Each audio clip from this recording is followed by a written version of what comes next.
We are live. Bam. And I love how that works, where it's just you hit the button and bam, you're live. You don't have to question it. I don't have to bring up the chat. I don't have to tell you Oh, to hold on. yep. Sit here and go, oh, are we live?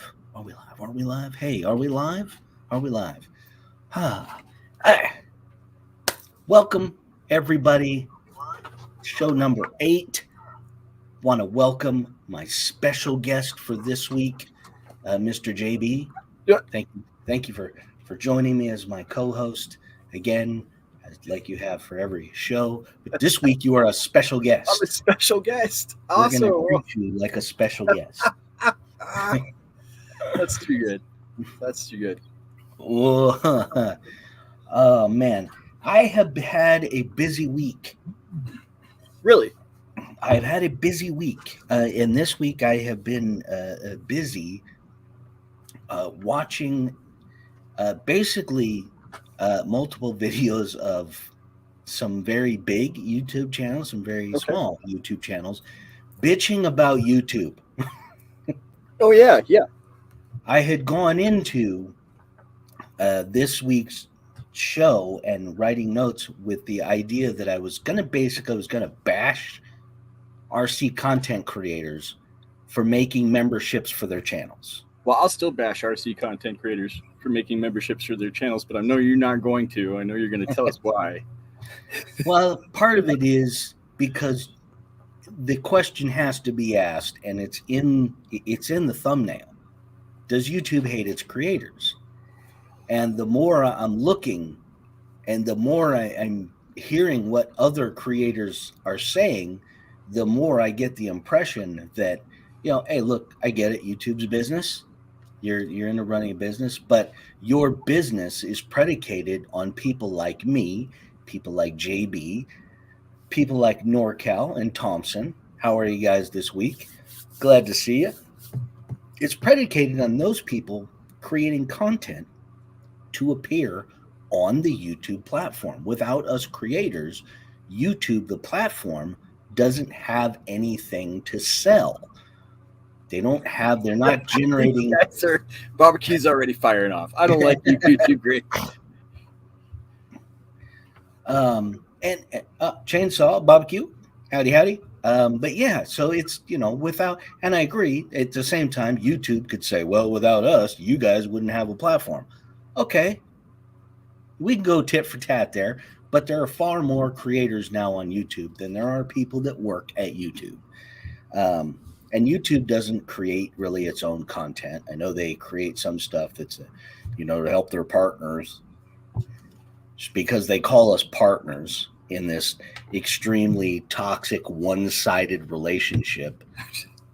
That's almost as good as me telling you that there's a lot of shit going on backstage. Yeah. Behind the scenes, there are a lot of things happening back here. Like, for instance, that thing right there, that is my Lumiere cake stand. Well, kind of, it's a cake stand. Lumiere cake stand, because my wife's favorite Disney movie is Beauty and the Beast, and we got that little cake stand, which is a little candle guide holding up the thing there. When we were moving, it got badly broken, and I have spent several evenings now putting all of the little bits and pieces that I was able to find back together, and now I'm putting putty and glue and all this. This is what Rich does behind the scenes. Behind the scenes, that's what happens. It's not me enjoying and playing with my awesome new little 1RC sprint car. It's actually me spending time fixing things like that. I did spend an inordinate amount of time enjoying the crap out of my new sprint car. I know you did. Too funny. Awesome.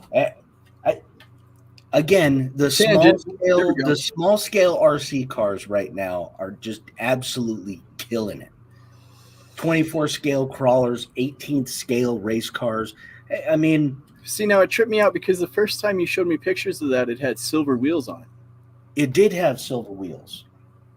Those silver wheels, but I took those silver wheels off and I put the black ones on. Black wheels on there, better. I don't like black on black, but that was the whole idea. This is going to be my murdered out sprint car. It's It's hot. basically just black on black, and that's, it is what it is. And yes, that is Bob's Big Boy right there. That I found a sticker sheet from Sticker Nice. Gang that had Bob's Big Boy stickers on it, which is freaking awesome because I loved Bob's Big Boy when I was Well, growing I mean, barbecue, the partnership really sucks. One empty promise. Yeah, well, like you said, YouTube has just been one, like Rich was going to get to. It's been one black hole since the ad apocalypse. Yep. And as I did research and I started looking into the reason for the apocalypse, made me even more angry because this was essentially a bunch of really, really wealthy corporate media entities that saw the business potential of putting content onto YouTube because they saw a bunch of YouTube creators becoming multimillionaires. And they were doing it by gaining millions of subscribers and working really hard and creating content.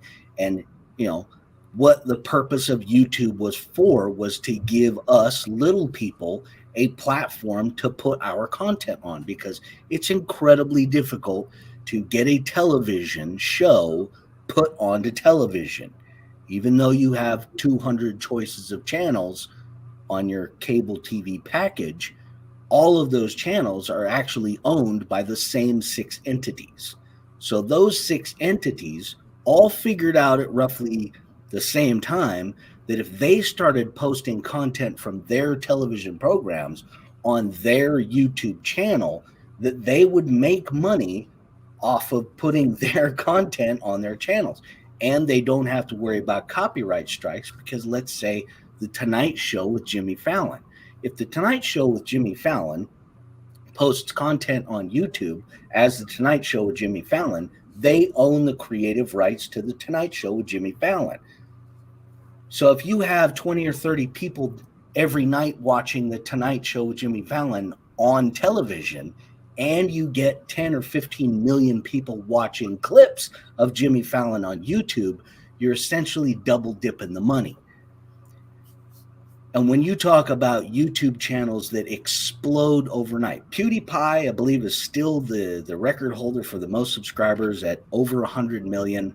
It took him years of live streaming and creating it in order to get there. The NBC, CBS, ABC YouTube channels basically grew millions of subscribers overnight because as soon as they advertise on the television that they have a YouTube channel and you can go over there and watch bits and pieces from all the television shows that you like, obviously millions of people go over to YouTube, subscribe to their channel, hundreds of thousands of views. YouTube is now shelling out huge chunks of money to these big giant media corporations that are already making hundreds of billions of dollars a year. So while all of that is happening, YouTube finally figures out we've been had. We've been had by the very people that we started to give the opportunity to the little guys, the independent creators, and create a platform for people to create their own unique content on, because millions of people that are on YouTube don't get the opportunity to create programs for television. Rather than YouTube sitting back and saying, hey, we're going to go after all these media corporations that are royally screwing us out of millions of dollars right now. We're going to punish everybody.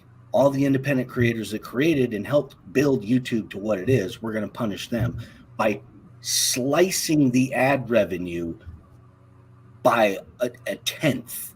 So channels that were making $100,000 a year, clearing $100,000 a year in YouTube money, are now making $20,000-$30,000 a year. That's a huge impact, especially for people that have established their whole livelihoods out of their YouTube channels. I want to get to some of these comments and stuff and then say hi to some of the people that come in, and I want to talk about what you're talking about, but there's another part to that you may be not aware of. Okay, let me hello, Mr. Earl Moorhead, Swampers, Thompson, Barbecue. Okay, yeah, because I was on my soapbox there and I was preaching and I He missed a whole was, bunch of yeah. see them growing up. Yeah, I mean, And I wanted to comment on that comment right there that Earl said about what, I know, I was gonna say, I think I've run into a few people who have told me the same thing. Look, I did this so my kids could go back and watch this RC together and stuff like that. And that's pretty cool. Like, a family documentary is absolutely. one thing. Hey Jesse, uh, Hey, Jesse. and I know that you approached it differently at first rather than what I approached it to. I mean, YouTube is different for everybody. Um, Yep. I originally approached YouTube as a business venture, a potential business venture. I quickly learned after getting involved in it that it's a terrible business venture because YouTube is a terrible partner. And I well, also, unless you just want to, I mean, and the only way I see it is unless you just want to sell yourself and promote yourself all the time. If yeah, you, I mean, if you're religiously creating content hourly and daily, but I mean, I transitioned into it became a creative outlet because I had learned that I really enjoyed making videos. I see that, and And we're going to talk about shorts barbecue. We're yeah, gonna touch on shorts today. yeah, Uh, shorts is another way that when you start putting all these things together and you start looking at YouTube and you have to ask the question, man, does YouTube even like us? yeah, Seems like they freaking hate us you got to kind of wonder, huh? because every time you turn around, they're changing the community guidelines. They're changing the terms and conditions of the service. So they're yanking a video down because there was a copyright strike because you let music run for 32 seconds, or you were at an event and somebody was playing the radio in the background Oh my and gosh! they give And you a this isn't copyright strike because of that, which is total BS. I mean, come on. You can't film in public anymore, well. It's especially. it's it's depends on if you want to make money in film in public. I mean, that's like you said. Like so, for me, I approached YouTube from a creative sense. Anyways, it was a canvas for me. So I always wanted to use music, and the copyright. There's no copyright strikes unless you're trying to make money off somebody else's music, Yeah. and that's the thing. Otherwise, you just basically get told that can't be monetized. Yeah. I mean, that's the way my whole channel is. If you look at all my videos, But see, too many hours spent making videos. The new channel doesn't really add up. But yeah, as a business, and that's one of the things that we were talking about too, is all the time you have to put into it to get back out of it. Um, but like Rich was talking about earlier with the adpocalypse and stuff like that, one of the things that was happening around that same time, you have to understand, was people were like going live and showing awful, awful, awful things, and then the Pepsi ad would run through the middle of it. Mm-hmm. And yeah, and that kind of was a problem too. So There are, and I mean, you have to obviously you have to fault the people for doing that, but also at the same time, YouTube as a platform, you got to have a better way of monitoring things and checking on well, things. their way of monitoring things and checking things was just to bring the hammer down. Yeah, That's which it is a common response to things nowadays. It is everywhere you look. That is what people expect to see, is if you do anything anywhere, the hammer comes down on you, because it's become like a zero tolerance policy for everything. You know, you can't, you know, you can't park your car on the front straightaway of a NASCAR race because NASCAR unfairly handed down a penalty to you and disqualified you from the race and basically told you to park your car without them dropping the hammer, and said person now gets to sit out for a week. It's a little guy. little guy, small team. And like you said, going back to the little guy, barbecue with these shorts, man. The shorts are a joke, bro. I mean, the shorts in my opinion are YouTube's response to TikTok. Okay, Yep. TikTok's over here rocking it away. We've got subscribers, we got people watching. There's a massive inflow to our platform, and so we want to match that. So what do we do to match that? We say you got to make shorts. Well, it doesn't help, and it didn't help YouTube at all. It just made YouTube, I mean, to me, look like a copycat. It's another sellout tactic. And again, at the expense of creators. And I was talking to Justin about this before the show, that I have two videos, a 7-minute long video and a short, that have roughly the same number of views. One Hey, is, now wait a minute. I know there's more people watching, so I just want to say hi, all you lurkers. yeah, how do Hi, everybody Rikers. that's out there Anyway. in not contributing to the chat land? No, I appreciate y'all for showing up. Thank you. Yes, thank you all very much for joining us this week on the Shit That Needs to Be Said show. Anyone going to Axial Festival this year? Let's talk. I mean, well, we'll talk about something like that. We'll talk about. I'll get to that. I got to talk about this shorts thing, because I have a great example of how shorts are just absolutely useless to the creator. Two videos, one's 7 minutes long, one's a short. That's right. Both of them are relatively close to 9,000 views. The 7-minute long, standard long format, normal YouTube video has made me $30.55. My short, which was created shortly before YouTube allowed shorts to be monetized, close to 9,000 views, just slightly less, has netted me 36 cents. So as a business partner with YouTube, me, Stickies, as a creator, what am I more inclined to do?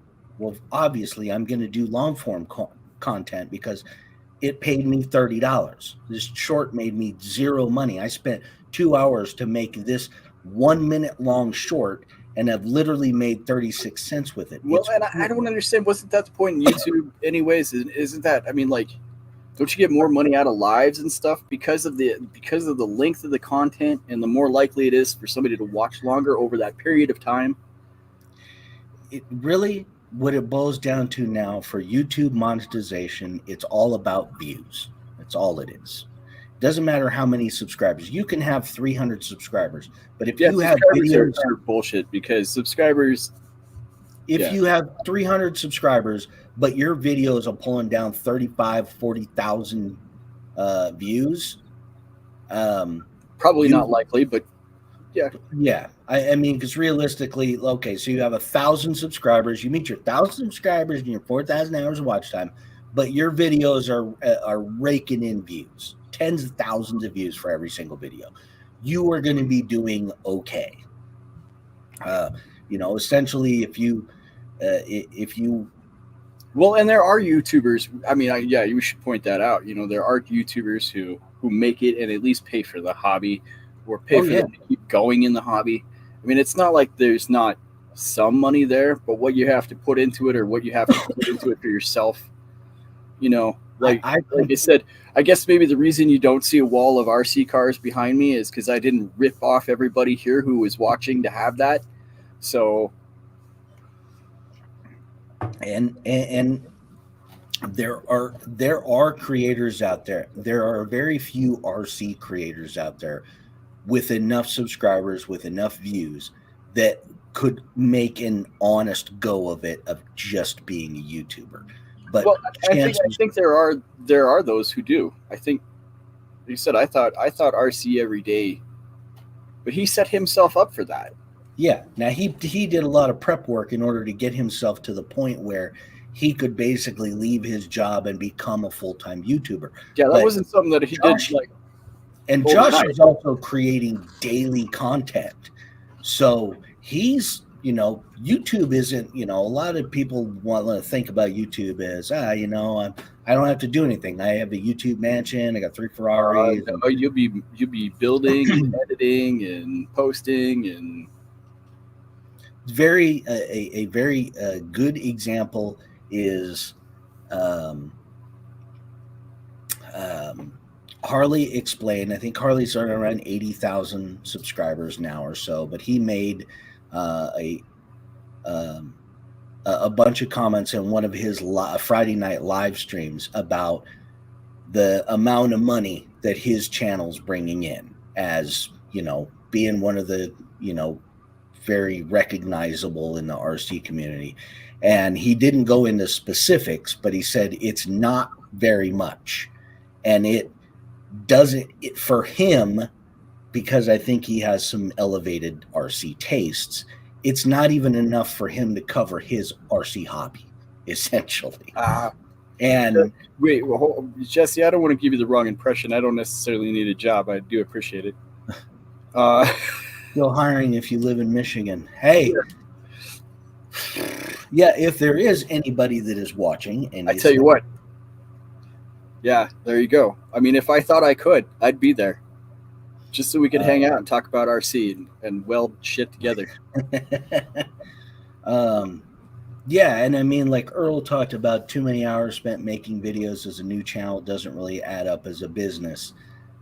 Do it for fun and see what happens. And that is essentially what happened with me. I started out thinking that I could make a business out of it, and it became something like, well, I actually enjoy doing this and it's fun, so I'm going to keep doing it, even though the chance of making any real money at it is fairly slim. Yeah, you have to do all media outlets as the Earl goes on. You have to be everywhere, on TikTok, on Facebook, on Twitter, on Snapchat, on Instagram, all that, all that good stuff. And to keep up all day long. Now you're talking about a full-time job. I hope you don't have a wife and kids, because they're going to be pissed off at you. You have a full-time job just dealing with all your social media crap. It's why I predominantly don't do very much on Facebook anymore, because it just is. Facebook's a pain in the ass.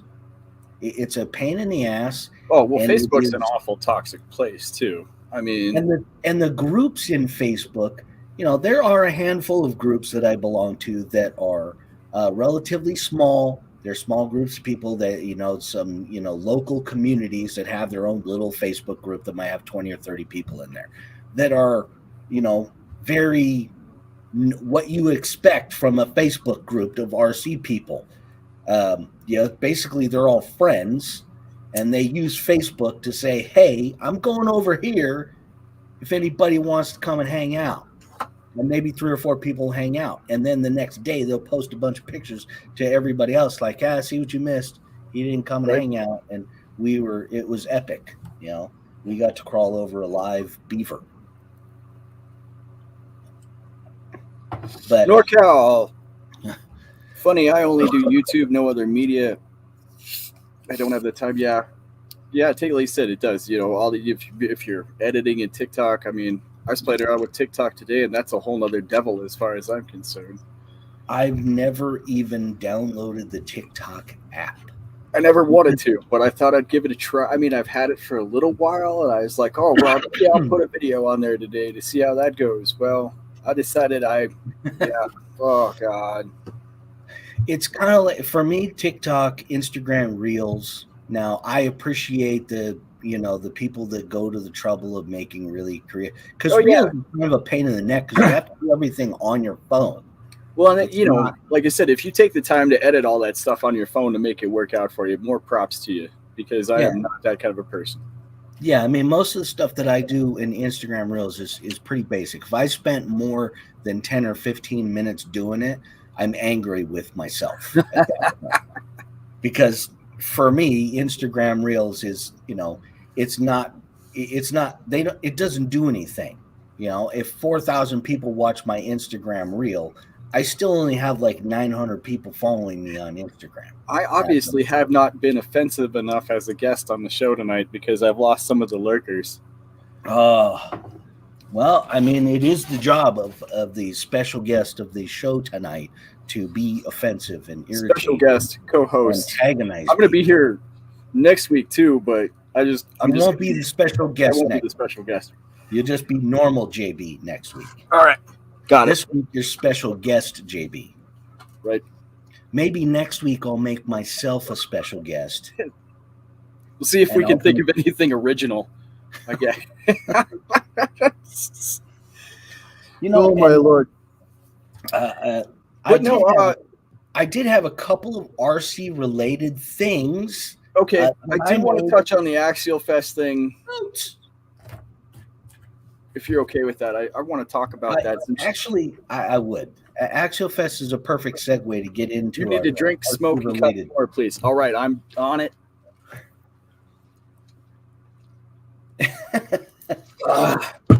Let's do it. I just, I might take it easy on Brandon. I do know that there are ladies watching, so I'm. Axial Fest, I had a real when I first got. Wait. Just so which Axial Fest are we talking about now? Well, I guess I could relate this to any event for me, but go ahead. I'm going to talk about original Axial Fest first, like Cisco Grove Axial Fest. Your Axial Fest. When I was first getting into crawlers and trailers, I had watched a bunch of videos about Axial Fest, ESP. I don't know what that means, Mom. You got to explain that one because that looks like an autocorrect text. She's mad at me. I know. It just says in Indiana. It's got PON with a little squiggly over it. I don't know what I don't. I'll tell you all about Indiana and I had originally really wanted to go to Axial Fest in California, and then right about the time that I would have been able to go to Axial Fest in California, the whole Cisco Grove thing fell apart, and they scrambled in. I think they even skipped a year. Oh yeah.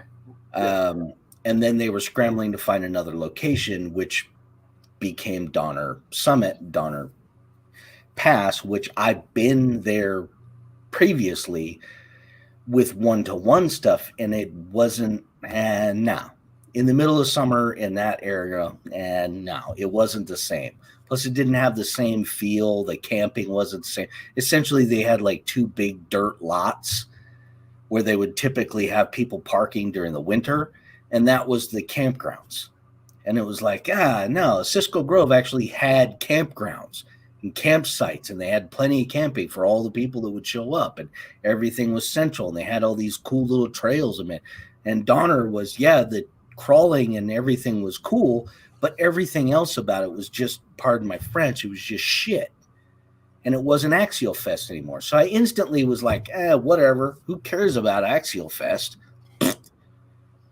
Axial Fest Badlands, however, kind of has that Cisco Grovey kind of thing, except I don't think you can really camp at Axial Fest Badlands.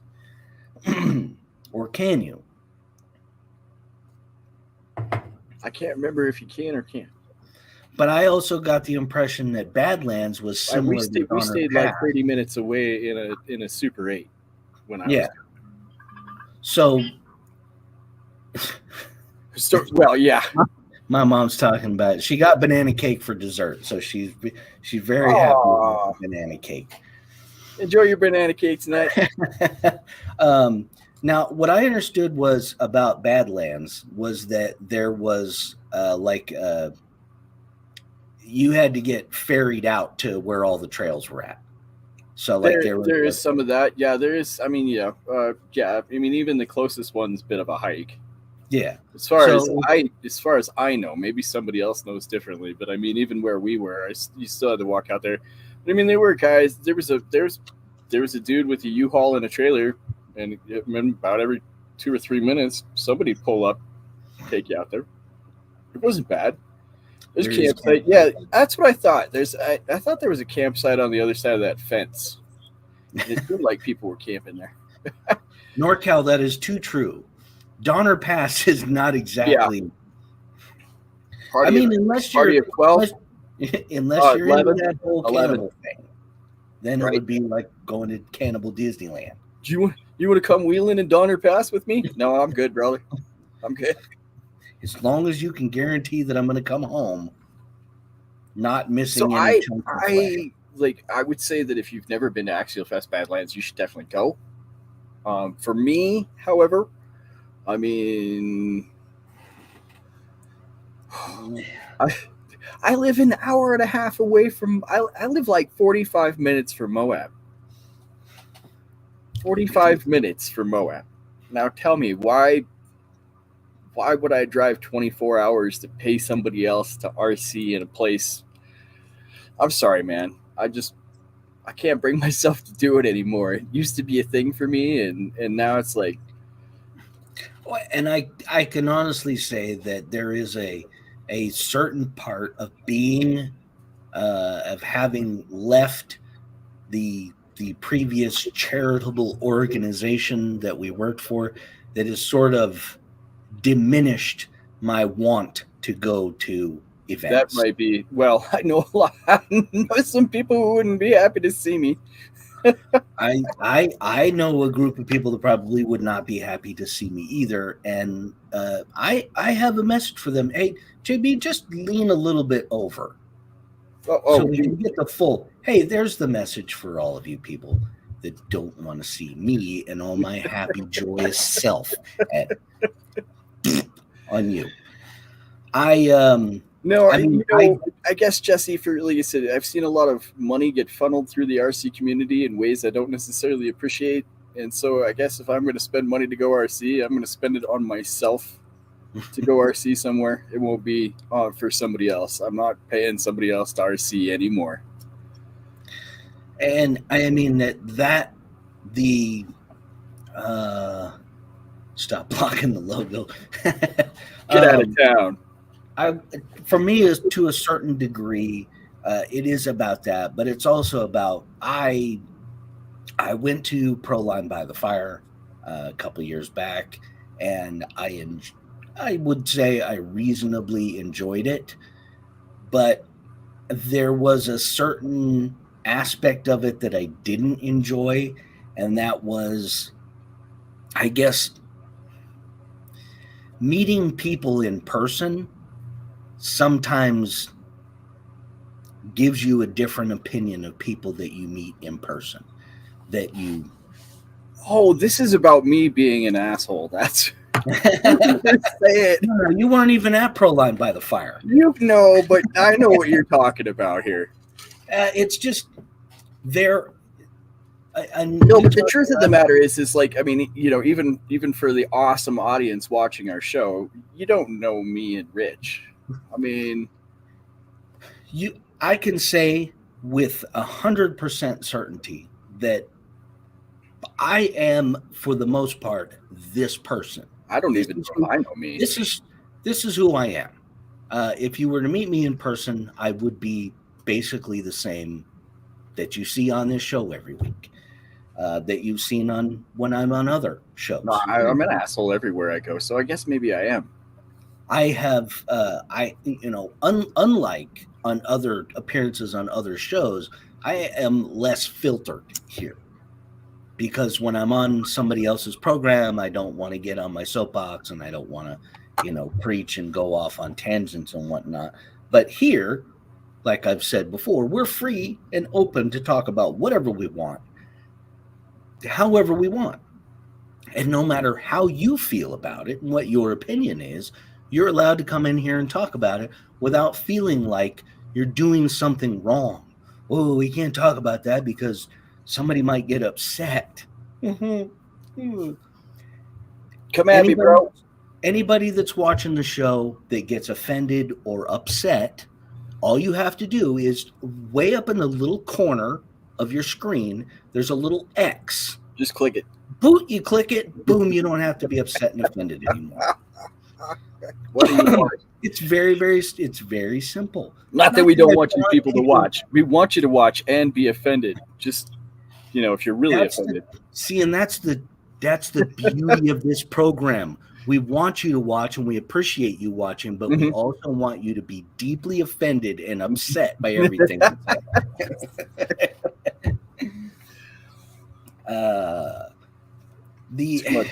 Barbecue USTE is probably the it's probably the one event that I will probably regret not going to. And I can safely say that me going to USTE is probably never ever going to happen. I'm, I'm not. I'm not that involved with the scale community. And to be perfectly honest with you, when I get around people that are that uptight about that's not scale, they want to have a competition even when about I who. was even when I was there at UST, I didn't get that impression necessarily that it was all quite. I mean, there are some guys out there that are definitely about that. That's for sure. But I mean, I enjoyed the hell out of UST. I thought it was fun. It And wasn't it wasn't USTE that bothered me, Bob Q. And I do remember meeting you, but the thing about it is like you said, man. It yeah. I mean, if we got to break it down, we were a part of something that. it it didn't feel good leaving it. It still doesn't feel good having been a part of it and having to leave it. Have you ever felt blacklisted or black labeled? Morgan Rich, the most cow poo you will ever see. I wholeheartedly believe that. Oh yeah, no, There's there's multiple definitely. stories Oh about man, how much poop. Now, I do have a question, JB, since you have been there, Barbecue, since you have also been there. Is there that persistent, ominous cow poo smell everywhere you go the whole entire time you're there? Like if you go into horse country, as you're driving I and know you what you're got saying, but there's people that have horses around here. I know what you're saying, but I can't remember as if I actually recall that. Or I grew up around that, so maybe I don't. It's something I don't even think about. And generally, I know what ends up happening is after you're there for a little bit, you just become nose Yeah, deaf. You don't smell it anymore. But I know, like Jeremy Griffith talking about the first year that he did that dive into the mud pit, and that there was more poo than mud in the mud, and he talked about how he could smell it for a while yeah, afterwards. yeah. Well, and he dove into a nasty spot of mud. My chuck still smell like poo 2 years later. Jesse, I have. I know when I was at Proline by the Fire, I met a ton of people that I would have loved to go out crawling with, and I'm sure I would have had a blast. It was just so happened that as things happened while I was there, I really didn't do much with my actual RCs there. I spent a lot of time at our booth and talking with people, but there were a good number of people that I would have loved to gone and hit the trails with, because I know they would have been an absolute blast to hang out with. And that's where, like I was talking about, the smaller Facebook groups and the people that live in your city that, there's 30 of you that have a little group, and you just announce when you're going to go, so that maybe you can get those, bigger groups of 10 or 20 people that will all go out on a Sunday or something. But yeah, I mean, at this point, I live kind of out in the middle of nowhere now. I'm a good 10 minutes outside of town, and there are a few people around here that do crawl, and I've instant messaged with a few of them. But the same problem that I had when I was in California, I have here, and that is I go out at really weird times. I get up super early in the morning, and generally, like if I'm going out on a Saturday or something, I'll be up at 5:00 in the morning. I'll have everything packed up. As soon as the sun is light enough that I can see, I'm out crawling. And it's hard to find people that want to get up at the crack of dawn and go out RCing. Well, if you could take a nap in the afternoon, I'm down. Also, there are times when, you go out, I'll go out for like 30 minutes, and that's it. I'm out there for 30 minutes. I'm filming and getting everything done, and then I'm back home. Because I'm just trying to fit it into my normal, or abnormal daily schedule.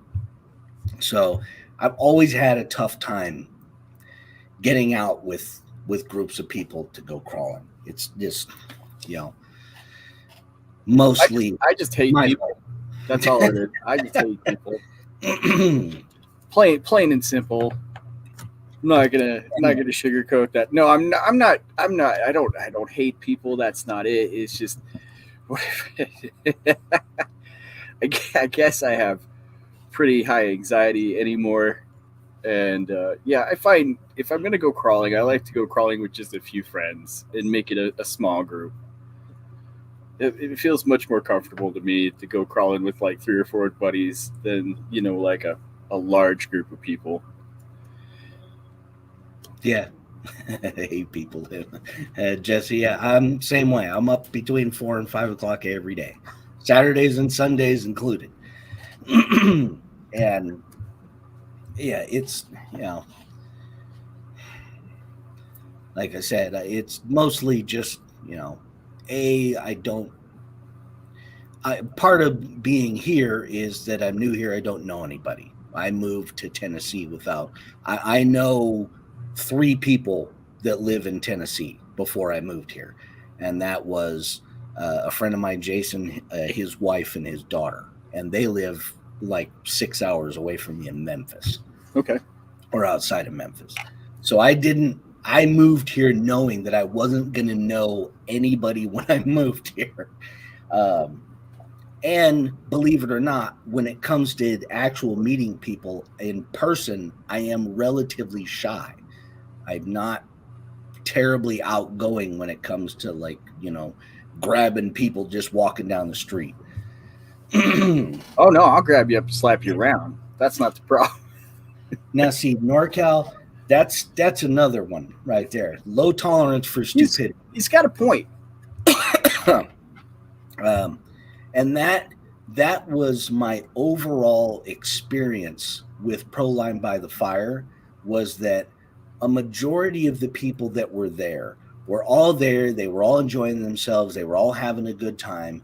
And then there were little pockets of people that it's sort of like a microcosm of society in general. There were microcosms of people that seemed to have enjoyment in annoying people and being annoying. And it's like, you realize that there's 1,000 people here all trying to hang out and have fun, and there's 3 of you that are just dicks and you suck. And it kind of, yeah, that. But I would say that overall, I did very much enjoy Proline by the Fire. It was cool. Well, I think any RC event that you haven't been to is one you should go to once. I mean, honestly, but for me, it's really tough for me to want to hand money to somebody after watching where money has gone so many times in the RC world. It really bothered when I'm just going to leave it at that. I'm just going to leave it at that. It is, especially when,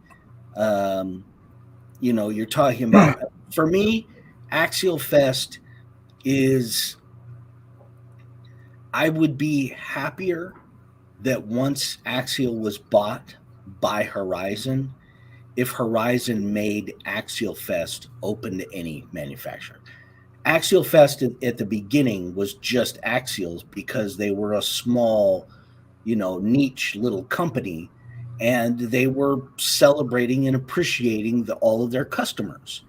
And when Horizon bought Axial, it seemed kind of like, well, now you're forcing everyone. What if people don't necessarily like Axial vehicles, but they want to go to Axial Fest? Someone might have accidentally brought an Arma Creighton to an Axial Fest. Wasn't really appreciated.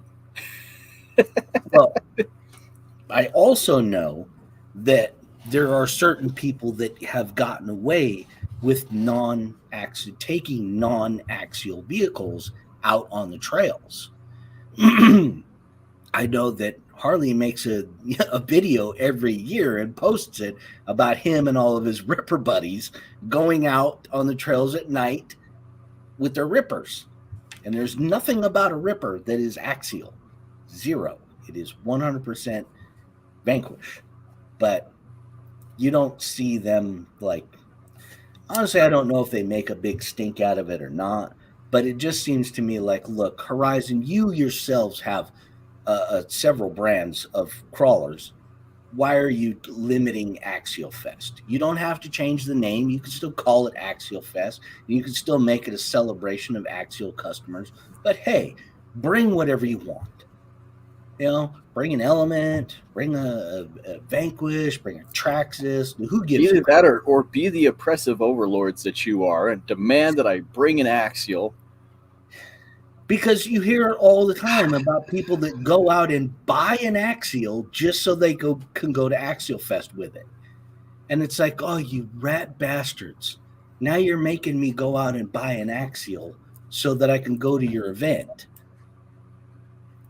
That 40 people are going to make videos about what a great time they had at this event. And I'm going to feel like crap because I didn't go, because I didn't want to drop $650 on your newest SCX-10 III. Don't get me started on Horizon and Axial jacking their prices up to the moon like a bunch of greedy bastards. Did I say that out loud? Horizon, the freaking YouTube of hobby companies. Did I say that out loud? Don't want to piss off the Axial police. Dear Axial, I love this. Please stop being Axial. Oh, it's only money. RC Guy Garage. Man, Tim Pooh. Thanks for joining us. To you. Thank you for joining. Truly appreciate it. I've been a big fan of Tim's for a while. I thoroughly enjoyed COVID and coffee because I was one of those people that was stuck sitting in my house for a little while, and it was quite nice having a morning RC chat show to just hang out and shoot the shit. It was nice. So thank you for that, Tim. That was an absolutely brilliant idea. Tim, I appreciate you being here. I got no idea what he's talking about. If you haven't had a chance, head on over and check out RC Guy Garage's channel. He does phenomenal content, and Tim also has a pretty awesome, several pretty awesome bash spots. I got the rock quarry. I don't know if it's a quarry or if it's just where they stash pebbles and whatnot from road work, but that one's freaking awesome. That's one of those universally awesome bash spots. Delicious haterade. Oh. Yum, yum, yum.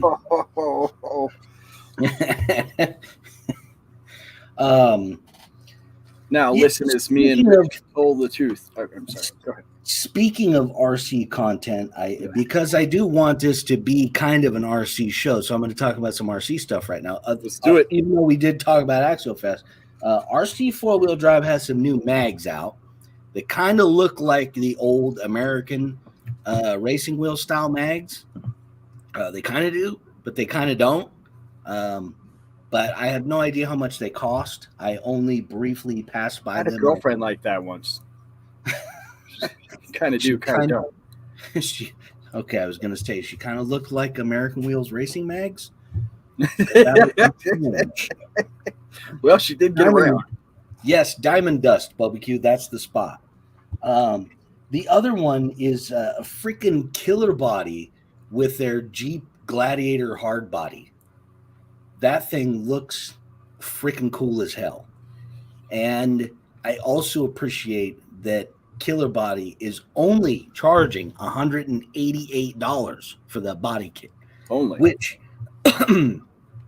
when you really look at it, you really look at what it all entails, it's actually not that bad of a price, considering that I have the LC70 and I know how much emphasis and work that they put into making all the little nitty-gritty details and the scale details and all that. Killer Body arguably makes the best scale bodies, hard bodies out there, and that Jeep Gladiator looks cool as hell. And I can't figure out, because I can't see any pictures of it yet, I can't figure out if you can take the top off like the real Jeep Gladiator, but it looks like you can, where they have this just a section over the driver and passenger seat. Somebody will do it. Somebody will make it happen anyways. Today's show is sponsored by Haterade. It doesn't quench your thirst, but it will piss you off. So will the truth. Locked Up RC is now making little spiky lug nuts, scale spiky. Oh, I think I've seen these. Yeah. Kind of like the big semi trucks, but they're making them so that they'll work on normal like 1/10 beadlock wheels and whatnot. Which Locked Up RC has really killer scale hardware. They have awesome. Cocaine Bear. Don't get us started on Cocaine Bear. Yeah, because you get me started on Cocaine Bear, then I'm going to start talking about Meth Leopard. Fentanyl Ferret. Yeah, I'm just looking at my notes here. And Injora. Now, say what you will about Injora. Obviously, they are a Chinese company that makes relatively cheap stuff, but they're making so much cheap stuff now. It's kind of incredible. Well, you talked about I had a Jeep Injora body, a Jeep Injora hard body. I thought that was all right. And that is, I have the, where the hell is it? I mean, for a guy who only wants to spend about $80.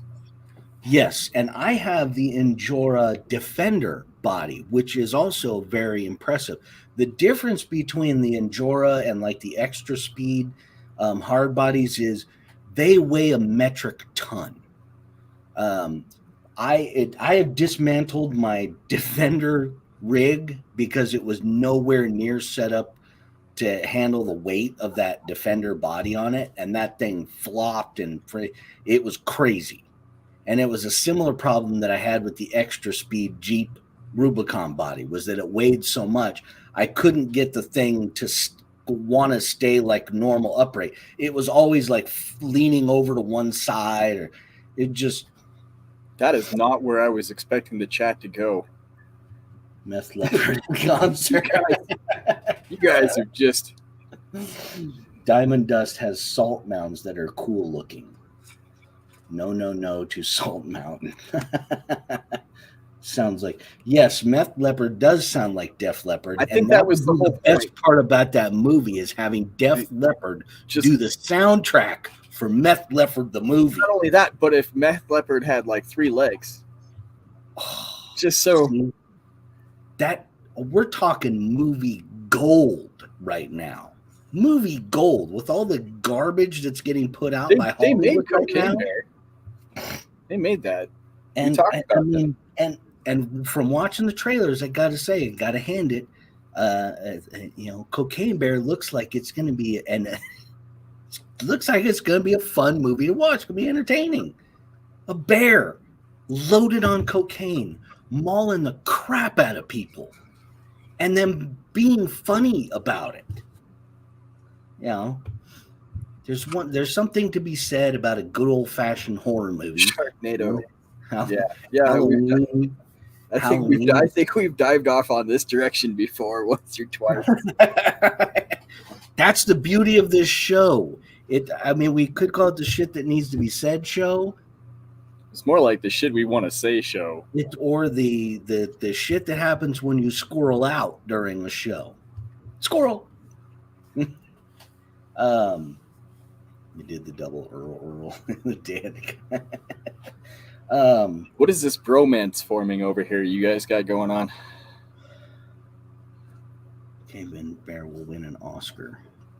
You know, if Cocaine Bear wins an Oscar, I would I would be very selective as the Oscar committee and the people who produce the Oscars show as to who would actually get to hand that award. And it would have to be somebody that's got a history of like drug problems. I mean, you call up you got to get like Russell Brand, Robert Downey Jr. The guy from St. Elmo's Fire, I can't remember his name, but he had a bunch of run-ins. The only surviving Corey. I mean, come on, it would be poetic. My buddy Tim. No, exactly.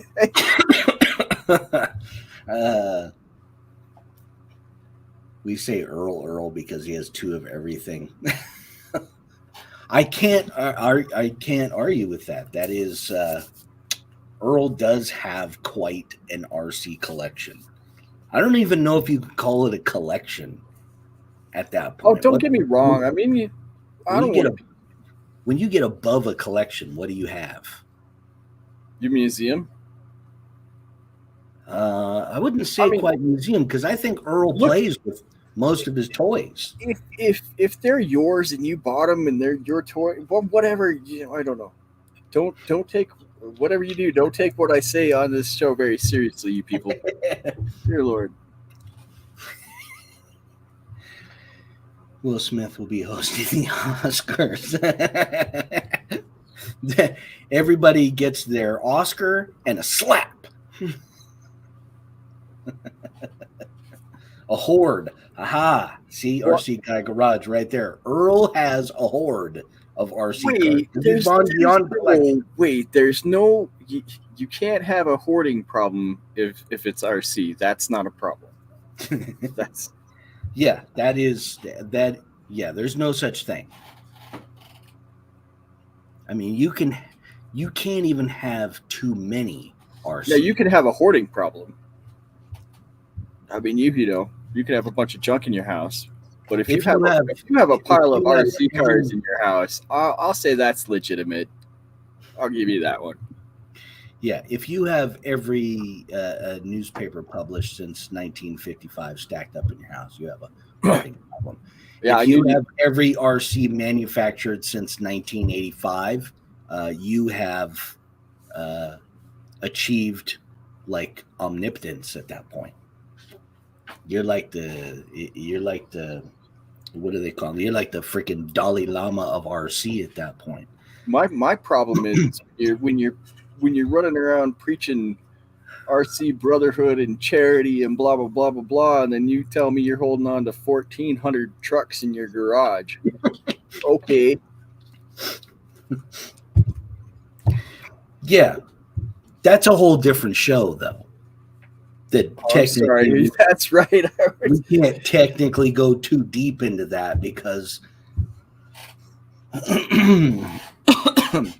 who knows what kind of freaking community guideline we get thrown at us on that one. Did I break one? Defaming the good name of a charitable organization. Did I say that out loud? I mean, that's why I bought 2 armors at once. So you had parts. My real car's getting kicked out soon. Got to make more room for RCs. Park that pesky 1-to-1 outside in the freaking driveway or the parking lot. Got a navy of RCs. You're the Commodore.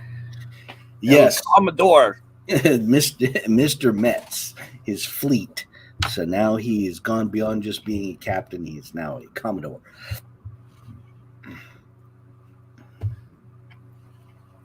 Say what? What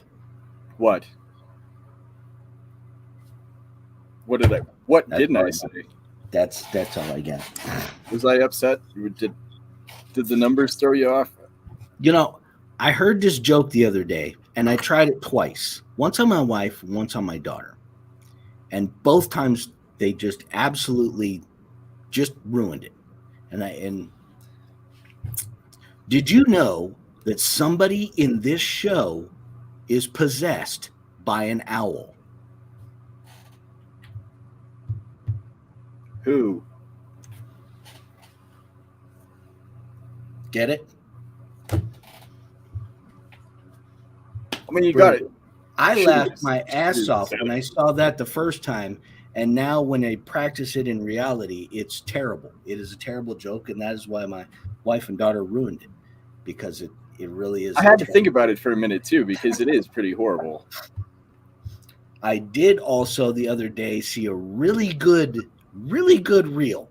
Cute little kitty sitting on the screen, and he's eating, and it says, "What do you call somebody that can't sleep and has to eat?" An insomniac. All right, that's pretty good. So there you go. There's the only bit of humor that I'm going to add to today's show. Otherwise, it's just this for the rest of the show. Just Someone is always running. Did I say that out loud? Yes, Earl. And I would say, when you buy an Arma, you either buy a second or you buy spare parts right away. Because I know I bought an Arma Typhon. I was really impressed with how tough it was. And the minute that I actually said that out loud, I launched it off a jump at the BMX park and broke the rear A-arm and bent the right rear shock within seconds of saying, like, man, I can't believe how tough this thing, how well it's handling these crazy jumps. Pank! Oh, okay, I'm going home because I don't have any spare parts. Yeah. But I do have to give credit to Arma because they do make their cars easy to work on. Now, I'm not sure if that is because they know they're going to break or because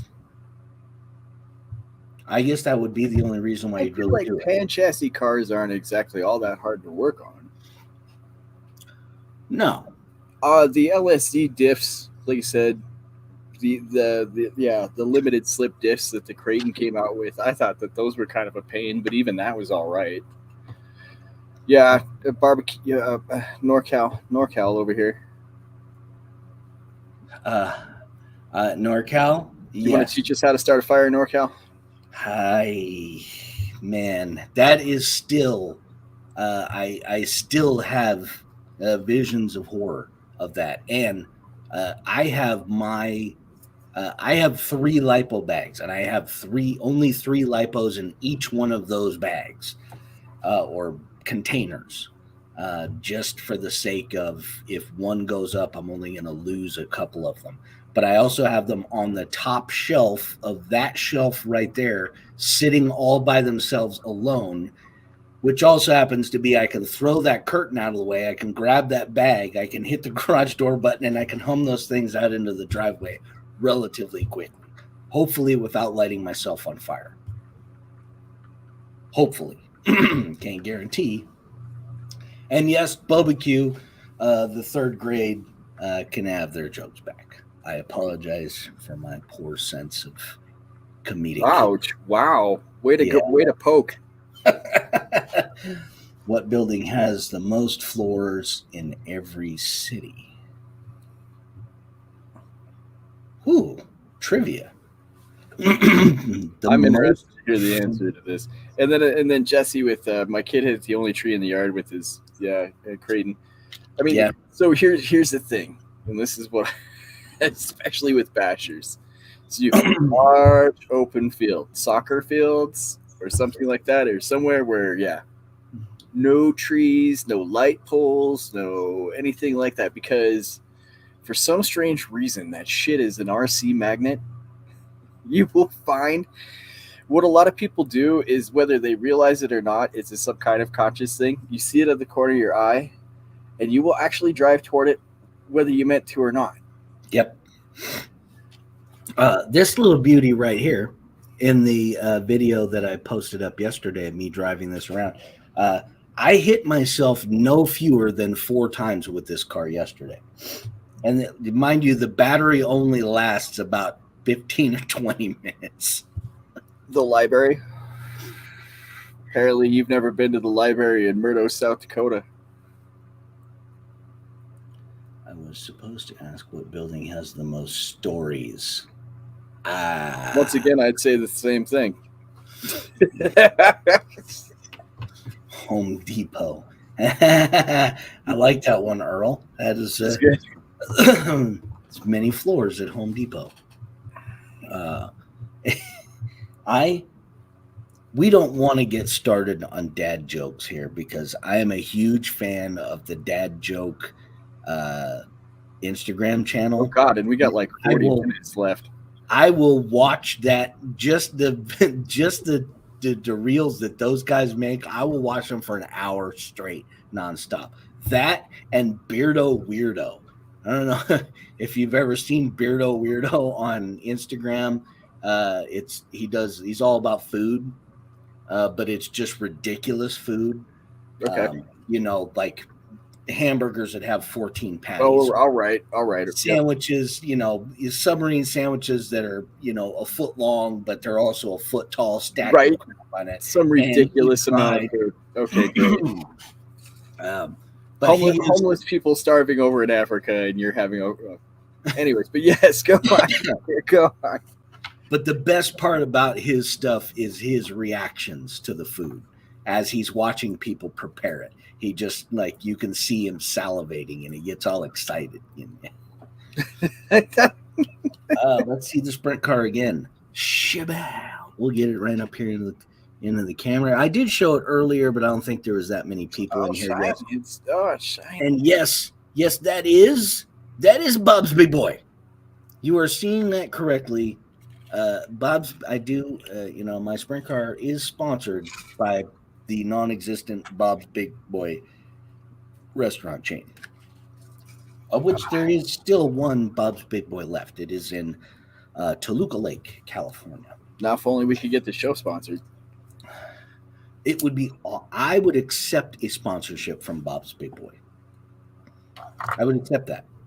I would be happy to promote the Big Boy at every opportunity that I could. I mean, if you're going to sell out, you might as well sell out to somebody who makes hamburgers, I suppose. And speaking of selling out, and I think I've talked about this a few times before, but the genius that are the YouTube creators who have figured out that YouTube doesn't pay squat anymore. So now they're just taking off all of the ad selections and monetize. So they still get their videos monetized based on views. There just isn't that much money involved in it. But they're actually taking on their own sponsors. So during their own video, they will do their own commercial for whatever is sponsoring them in that particular video. Yeah. Well, yeah, because they're making more money. Yeah. And so if anybody wants to sponsor the Shit That Needs to Be Said show, I am more than happy for you to send me any product it is that you have, and I will shamelessly plug it on the show for at least a good 2 seconds. I will not. Pow! There you go. I will shamelessly plug you for that long on the show, because I don't want sponsors. That is not what this show is about. This show is not about making money. The show is about having fun and talking some shit, because it's fun. It's just fun. Making people uncomfortable is fun. Uncomfortable with truth and facts is fun. Let's put it that way. Because I don't want to be a hater. I do. I don't even want to be I already ordered the shirt. Don't make me look bad now. The new guy running YouTube is worse than the last. You are not kidding there, Barbecue. I expect that. Speaking of the new guy, I mean, speaking of the new guy running YouTube, let's people at the top, the Lords of Truth, right? I do not have anything good to say about the Lords of Truth. When you ask people certain questions, and these people are in control of the answers, and they give you certain answers. I mean, what are you supposed to think? Well, or let's say people have questions about you or your organization, and you decide to explain, let's say, how a process is done, and it ends up being this very long-winded, very, very detailed explanation of how much time you waste.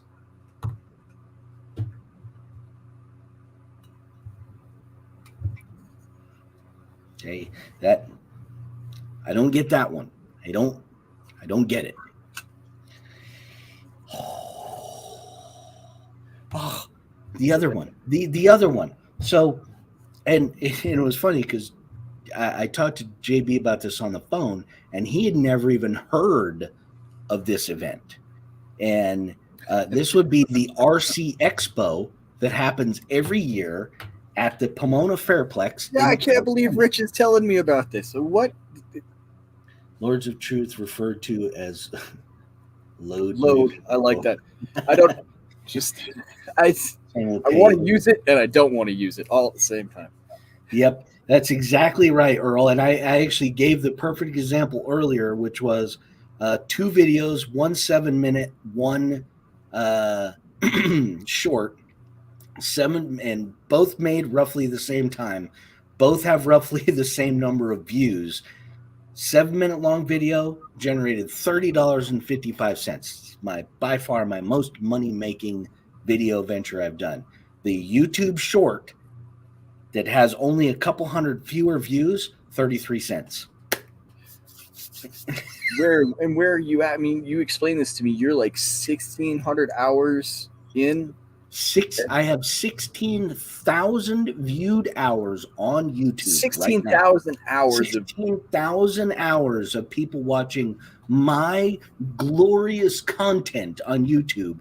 And when I broke it down to how much money I've made in total over the lifetime of my channel, $255.33, it broke down to roughly 1.5 cents per hour of viewed content.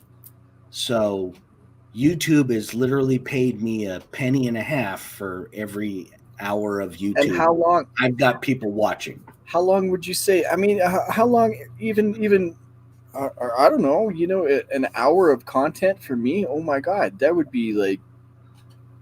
So in the beginning, I made much longer videos because I didn't. Well, and that's the idea, right? Is so you make longer videos that are uncut. Yes, so and I got quantity over quality. And that was the idea, was that in when I first got started, everybody was talking about, oh, you want people to stay on the platform, and YouTube pays more if you can get people to hang around and watch your stuff longer. So it's like, well, if I make a 3-minute video and people only watch 30 seconds of it, I'm only getting 30 seconds. If I make a 15-minute video and I get people watch for 3 minutes, but when I figured out that that wasn't how YouTube paid, and basically YouTube just pays you per how many thousand views you get. That's all that matters. Rich, you made videos? I love this. You guys. I do make. Why are you guys stabbing at Rich tonight? You guys are taking your stabs. It's because I told the owl joke. They're paying me back for the owl joke. I should have just played it up a little more. And Earl even said it, is YouTube sent videos out. They sent messages directly to creators in your YouTube studio saying that you need to start making shorts because shorts are going to help your channel. They're going to help grow your channel. It's going to draw viewers over to you. Except YouTube has 2 tabs. They have a shorts tab, and then they have a home tab. So if you go to home tab, you can watch regular videos, but inside the home tab, there's also a shorts section. So they're really pushing shorts. The algorithm is pushing shorts.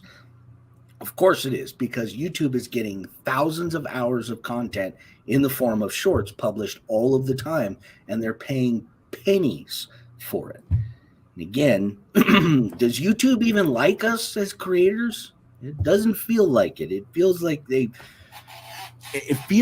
mean, 1.5 cents for every hour viewed that I've made on, put on your platform.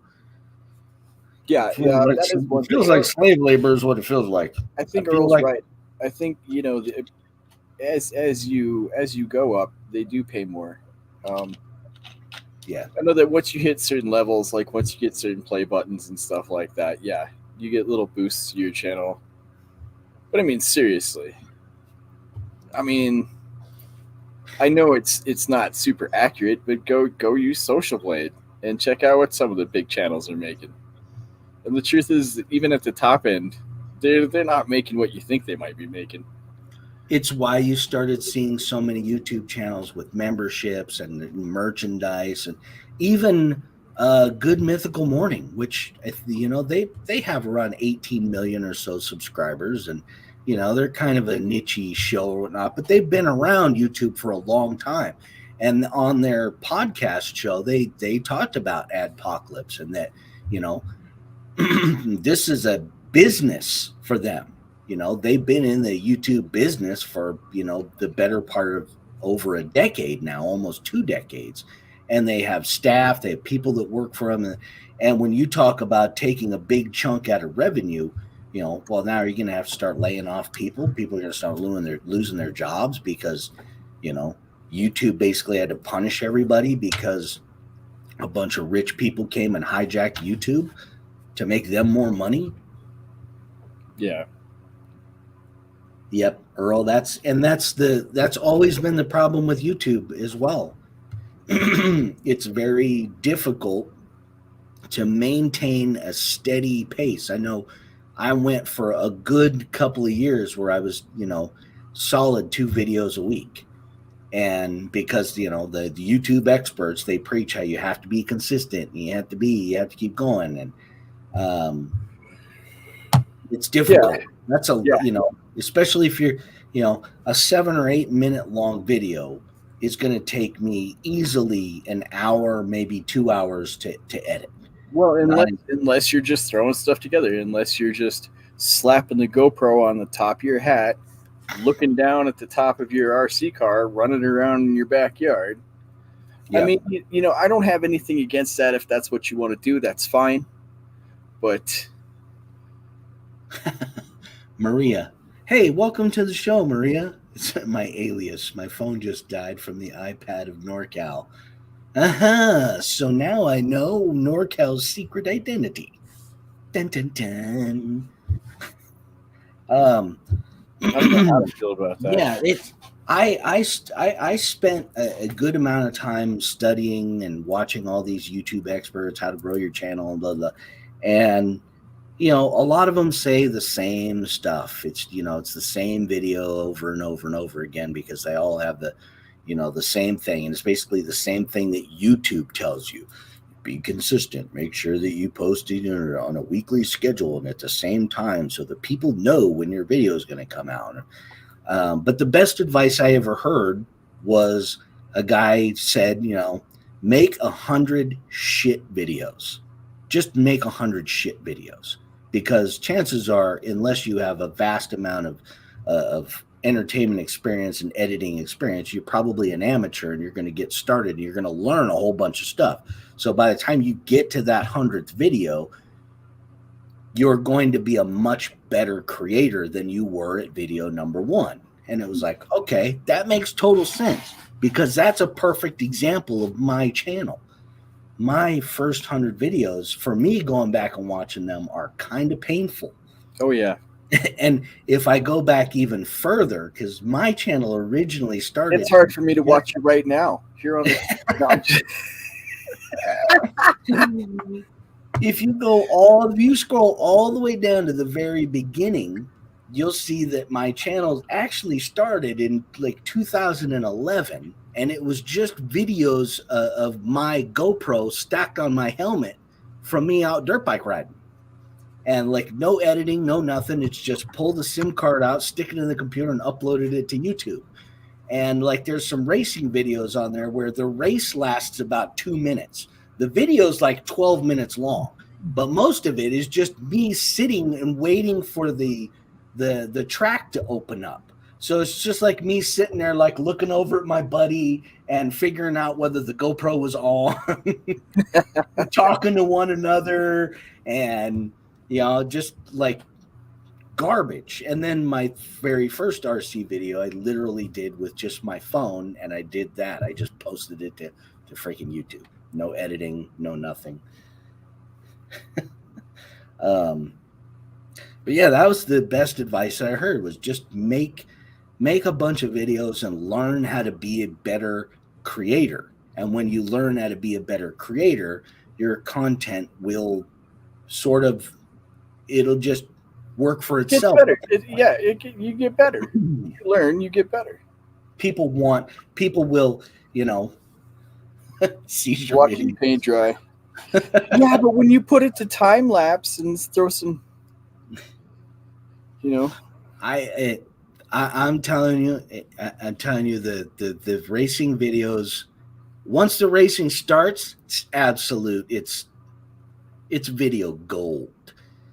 But the first 8 minutes of the video of us, and there's even one where we had a race that got false started a bunch of times, so it's like 15 minutes long, but the race is only like a minute and a half, and it's the last minute and a half of the video. So if you sit there and watch it, waiting for everything, like false start.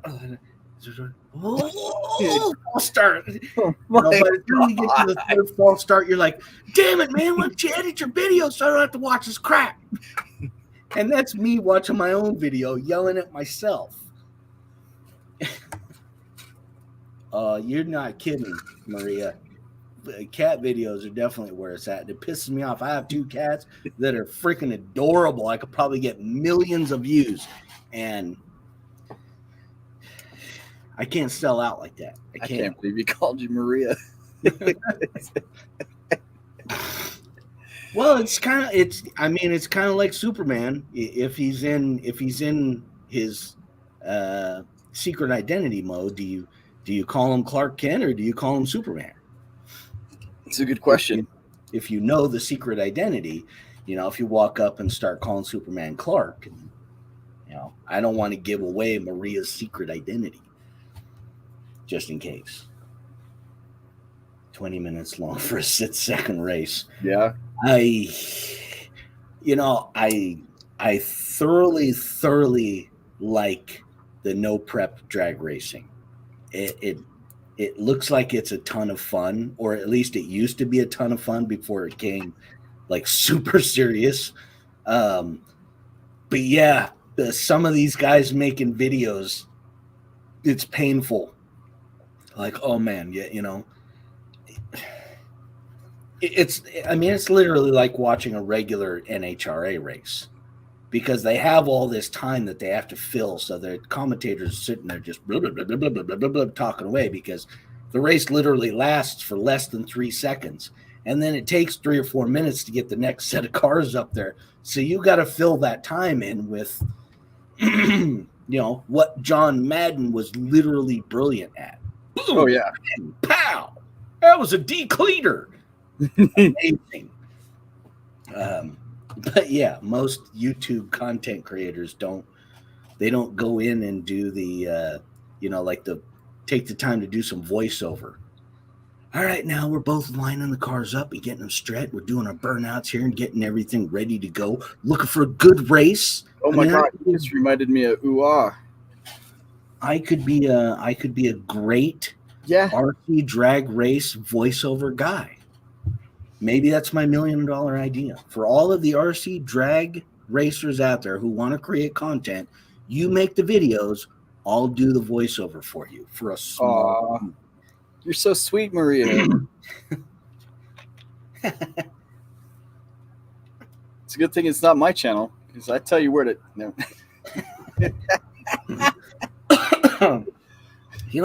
That is what makes this show so much fun to do, is because of all the good folks in the chat. Oh, for sure. Yeah. I mean, entertaining. It's entertaining to be able to sit here and read what's going on in the chat, because, sometimes, honestly, the chat's more interesting than anything I have to say.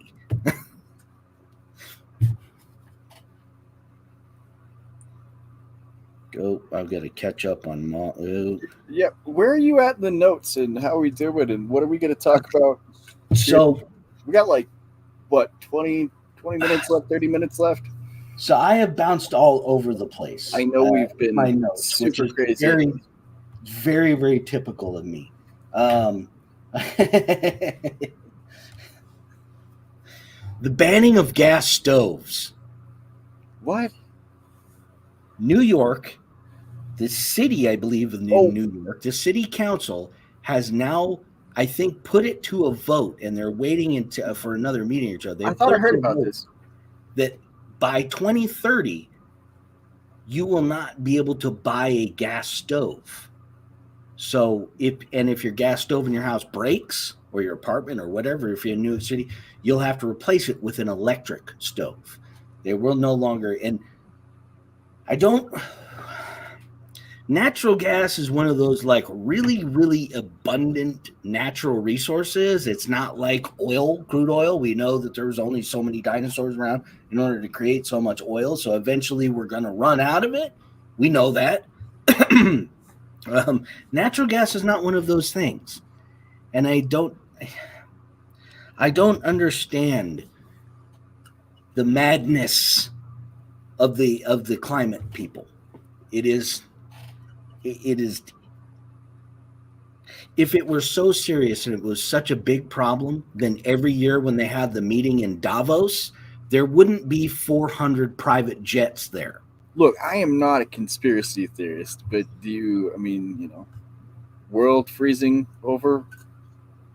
Yeah, more like when hell freezes over or when pigs fly. I was just saying, what are all these people supposed to do when there is no energy? How are they supposed to cook or have heat? Well, I mean, let's say that in our infinite wisdom, we convert everything to electric power. And we are now living in Demolition Man, the movie. Oh, we lost a bunch of banned salt because it's bad for you. But now we've got electric everything. We've got electric cars, we've got electric stoves, we've got electric everything. And some jackass takes control of his electric car and accidentally crashes into a power substation for, let's say, the San Angeles Metroplex. And I'm using Demolition Man as an example because that was the Santa Barbara, Los Angeles, San Diego had merged into one giant city. And somebody crashed their electric car into the power station, and all of the, we'll just say 20 million people lose power, electricity. So if you've banned gas stoves, obviously you're going to ban being able to burn wood in your fireplaces because that's bad. So I'm just going to assume that you're not going to be able to have a fireplace at your house that runs on wood. You're also not going to be able to have one that runs on natural gas. Right. Because we're banning natural gas. So let's say, for instance, you have some freak weather that happens at the exact moment. Maybe it's the cause of said guy crashing his car into the power station, and it is snowing in Los Angeles. And tens of millions of people have no means of heating their house. Because there's no electricity. Yeah. And, your electric car is dead because you forgot to plug it in last night. So now the power's dead, so now you can't charge it. So now you can't even get in your car and go someplace where there might be heat. What? What the hell? I don't get it. I just don't. I get it. I know what's going on. It's all about money. It's all it is. It's all about money. Ban the cow farts. The green seaweed blob headed towards Florida. Wider than our country. Oh no. Yeah, I'm not exactly sure what exactly is the problem with the giant seaweed blob, other than it's going to make people in Florida terribly icky. I mean, it's kind of icky walking into seaweed. It's like slimy and kind of stinky. I don't know. Is this stuff? Yeah. Oh no, none of that now. Now you're just tripping me out. Wait, NorCal. No. Now you're just tripping me out. We have now entered the Twilight Zone. I knew there was a reason you were urging me to drink so hard earlier at the show. Superman is telling Clark Kent how hot he is. This is what's wrong with the youth today. That was just called spring. Yeah, evidently there is a giant blob of seaweed that is making its way towards Florida. Don't people eat sushi? So, yeah, I mean, I don't. It's evidently not that kind of seaweed. It's the kind of seaweed that is a menace. Oh, green seaweed, blob seaweed. As soon as I heard somebody talking about that, I instantly was thinking about the movie The Blob, not the remake, but the original from like the 70s. It was just Whoa, whoa, whoa, whoa, whoa, whoa. All right, now we got to start. I mean, if we're going into that, then we got to start talking about pronouns and. Look, I mean, yeah, I don't have time for that on this shit show. She's a woman of the year.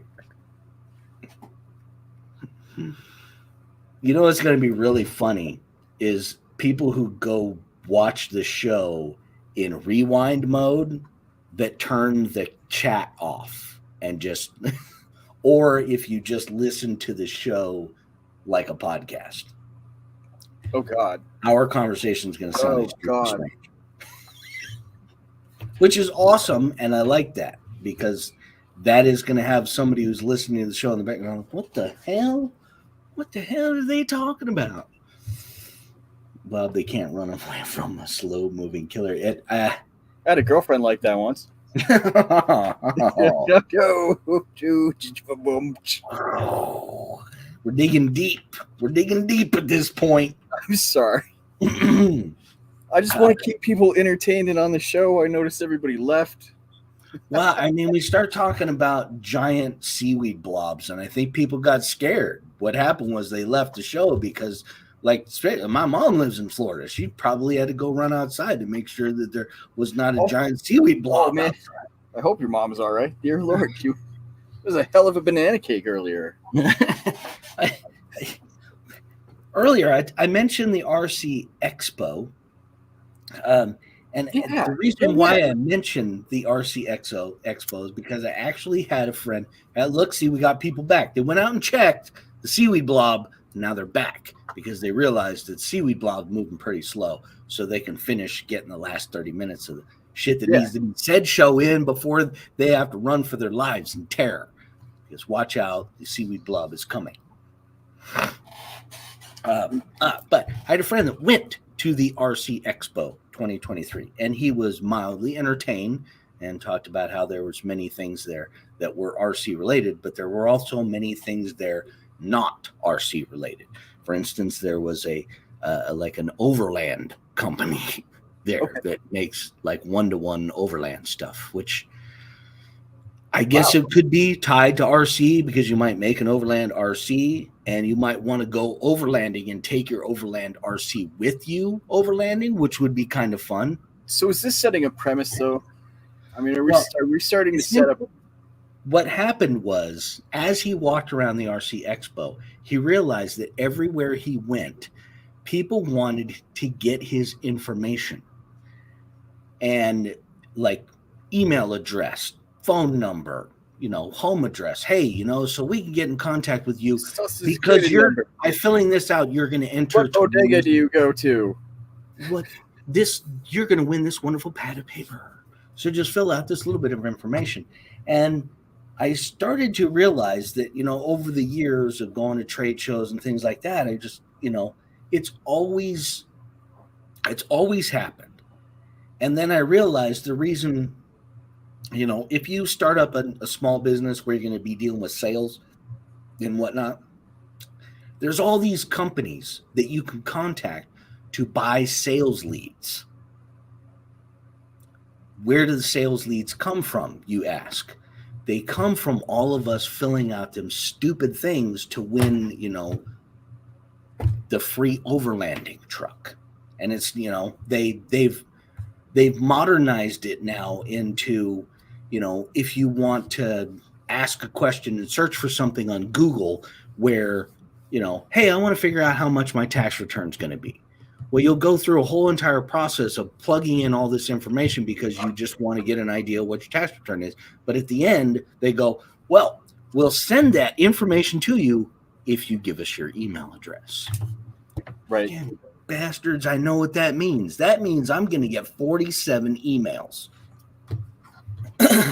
And it is because I, just wanted a rough idea or, there's so much out there of data collection. This younger generation, the millennials, don't know what privacy is because privacy just is non-existent because your information is out there. This past weekend, my wife kind of freaked out because my daughter Googled her. And basically, you want to know about your entire life? Just type your name into Google and see how much of your information is on Google. Like, Google knows exactly when I moved to Tennessee. They know the last, every place I've ever lived at. They know every phone number I've ever. It's like, man, that sucks. That freaking sucks. And no wonder when you have Gmail has a tab. They have 3 tabs. One is for promotion, and one is like your spam folder, and then one is like your normal folder. Even Gmail recognizes the fact that over the years and years of them collecting and selling all your information, that's even gotten annoying for them how much spam email you get. So they're separating it for you.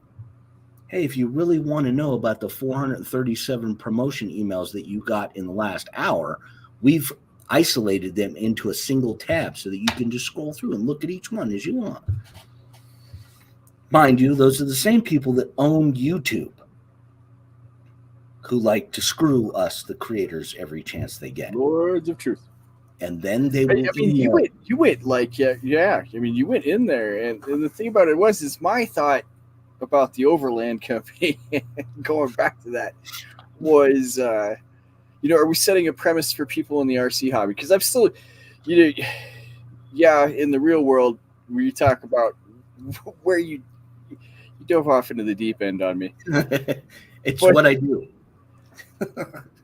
But yeah, my RC hobby being my escape, I gotta kind of wonder, so then are we saying, are we just setting the premise that we're rich? Period. Like, so RC guys have enough money to pay for RCs, so they must have enough money to pay for overlands. So that means we could probably sell them this or that, or. And it is, it is becoming the explosion of the RC hobby during the pandemic. The pandemic was great for the RC industry because people were freaking bored. They needed something to do. And they were getting free checks from the government. So, woohoo, party time, buy yourself some RCs.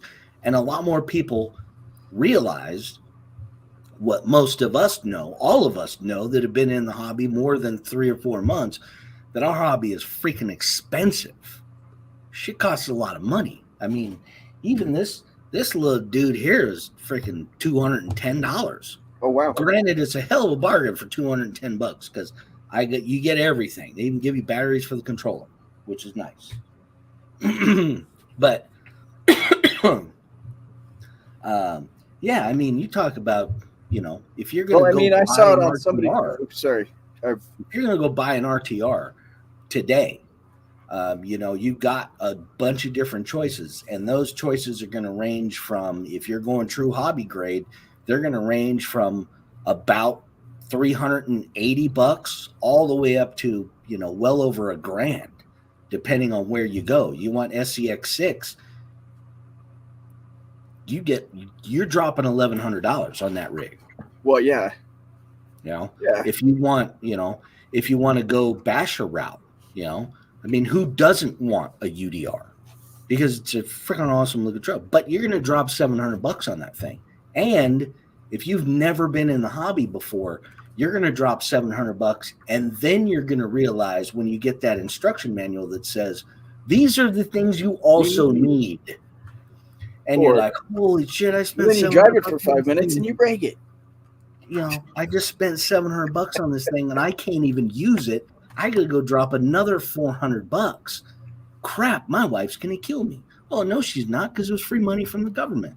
But after all of that madness wore off, now we're back to reality, and now there are more people that understand that, when you watch a Earl Moorhead video or NorCal or JB or myself, and you see that little RC car running around out there, there's a lot more people that are like, damn, boy, I can't believe that guy's launching that thing like that. I know how much that thing costs. Buy a Ram, for 4K. Yeah, you can buy a Geo Metro for 4K too. Yeah. I even talked about it like a while ago with JB, that some of the some of the RC cars and like the guys who are going into sim racing, where you can actually you can literally go buy a go-kart and race it on the weekends for less than you can buy a racing simulator. And you will probably have more fun because out on a real go-kart track, there are no trolls. You're not going to run it, ain't nobody driving around in a real go-kart crashing into people on purpose. Right. Because likelihood is that you're only going to see that guy one time, and he's either going to die or they're going to kick him out and he'll never race again. Although where you go into sim racing and you deal with 3 trolls every race, aggravating rat bastards, crashing you in the first corner. Hey, everybody knows you don't win the race in the first corner. Keywords also not included. Yes. I like the bumper sticker driver owns RC has no money. Yeah. Yeah. If especially when I'm riding around on my X Max. That's. I'm just, but I saw that on somebody else's show too, where I'm not rich, I'm just irresponsible, and that's why I have all these RC cars behind me. Well, let me tell you something, man. Like, I also know that that meme has been going around now. I have seen it. That it actually is. I'm not rich. I'm just irresponsible. Well, yeah. Well, a few people in the RC world are also manipulative. Don't forget. How's that?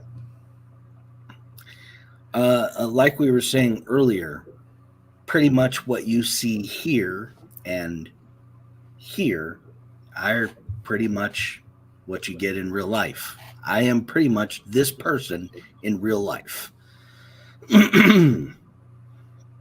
Primal Dragster. Primal RC is, those are for I think a good portion of the RC people, myself included. Those are unicorn cars. Yeah, I've been around. I know. I'm not sure if they. I'm not sure if they actually exist. I know the Raminator exists but some of their I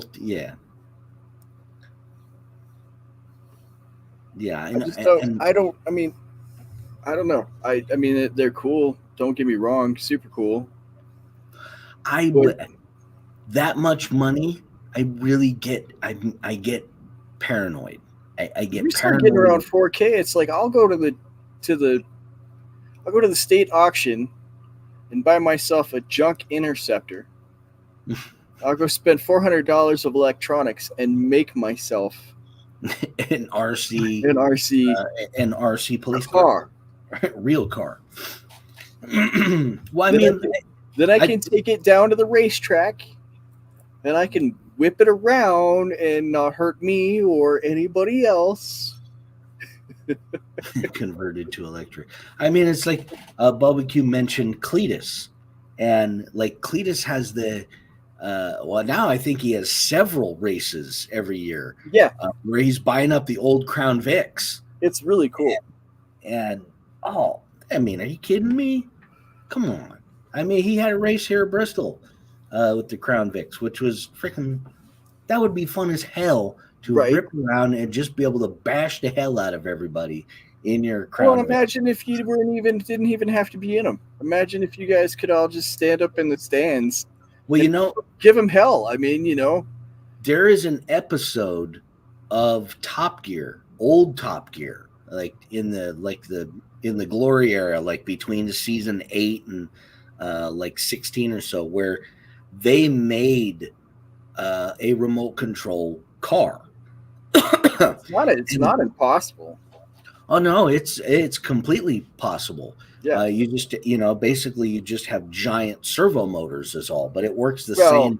Even nowadays where we have, we got 35 pounds of steering out of a little servo for our RC trucks.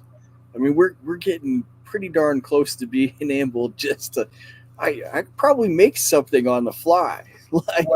Basically what they did was they hooked up servo motors to the steering wheel. Yeah. via chain drive. So they were literally just turning the steering wheel around with the steering. And then for the throttle, it was literally just a servo that was moving a rod back and forth to press on the gas pedal. So it was relatively simple. But they had the whole part of the challenge was they had to like drive the thing and back it into places and drive it where they had like a bunch of China and stuff set up. And of course they demolished everything because that was the idea of it. But yeah, imagine if you get 20 Crown Vics, turn them all into RC cars, and do the same thing Cleves does, invite a bunch of like RC YouTubers. Like, boom, we're gonna have a freaking race. Both, like a couple racers, like a couple YouTubers, like he likes to do, like absolutely everybody. And it's not gonna be and freaking bam, there you go. You guys got there. You got 50 laps. you gotta make 50 laps. All right, because I don't even know how long. I know he's got a race that's really long. Yeah, the Freedom 500. It's a marathon race. RC demo derby videos that used to be on. I do.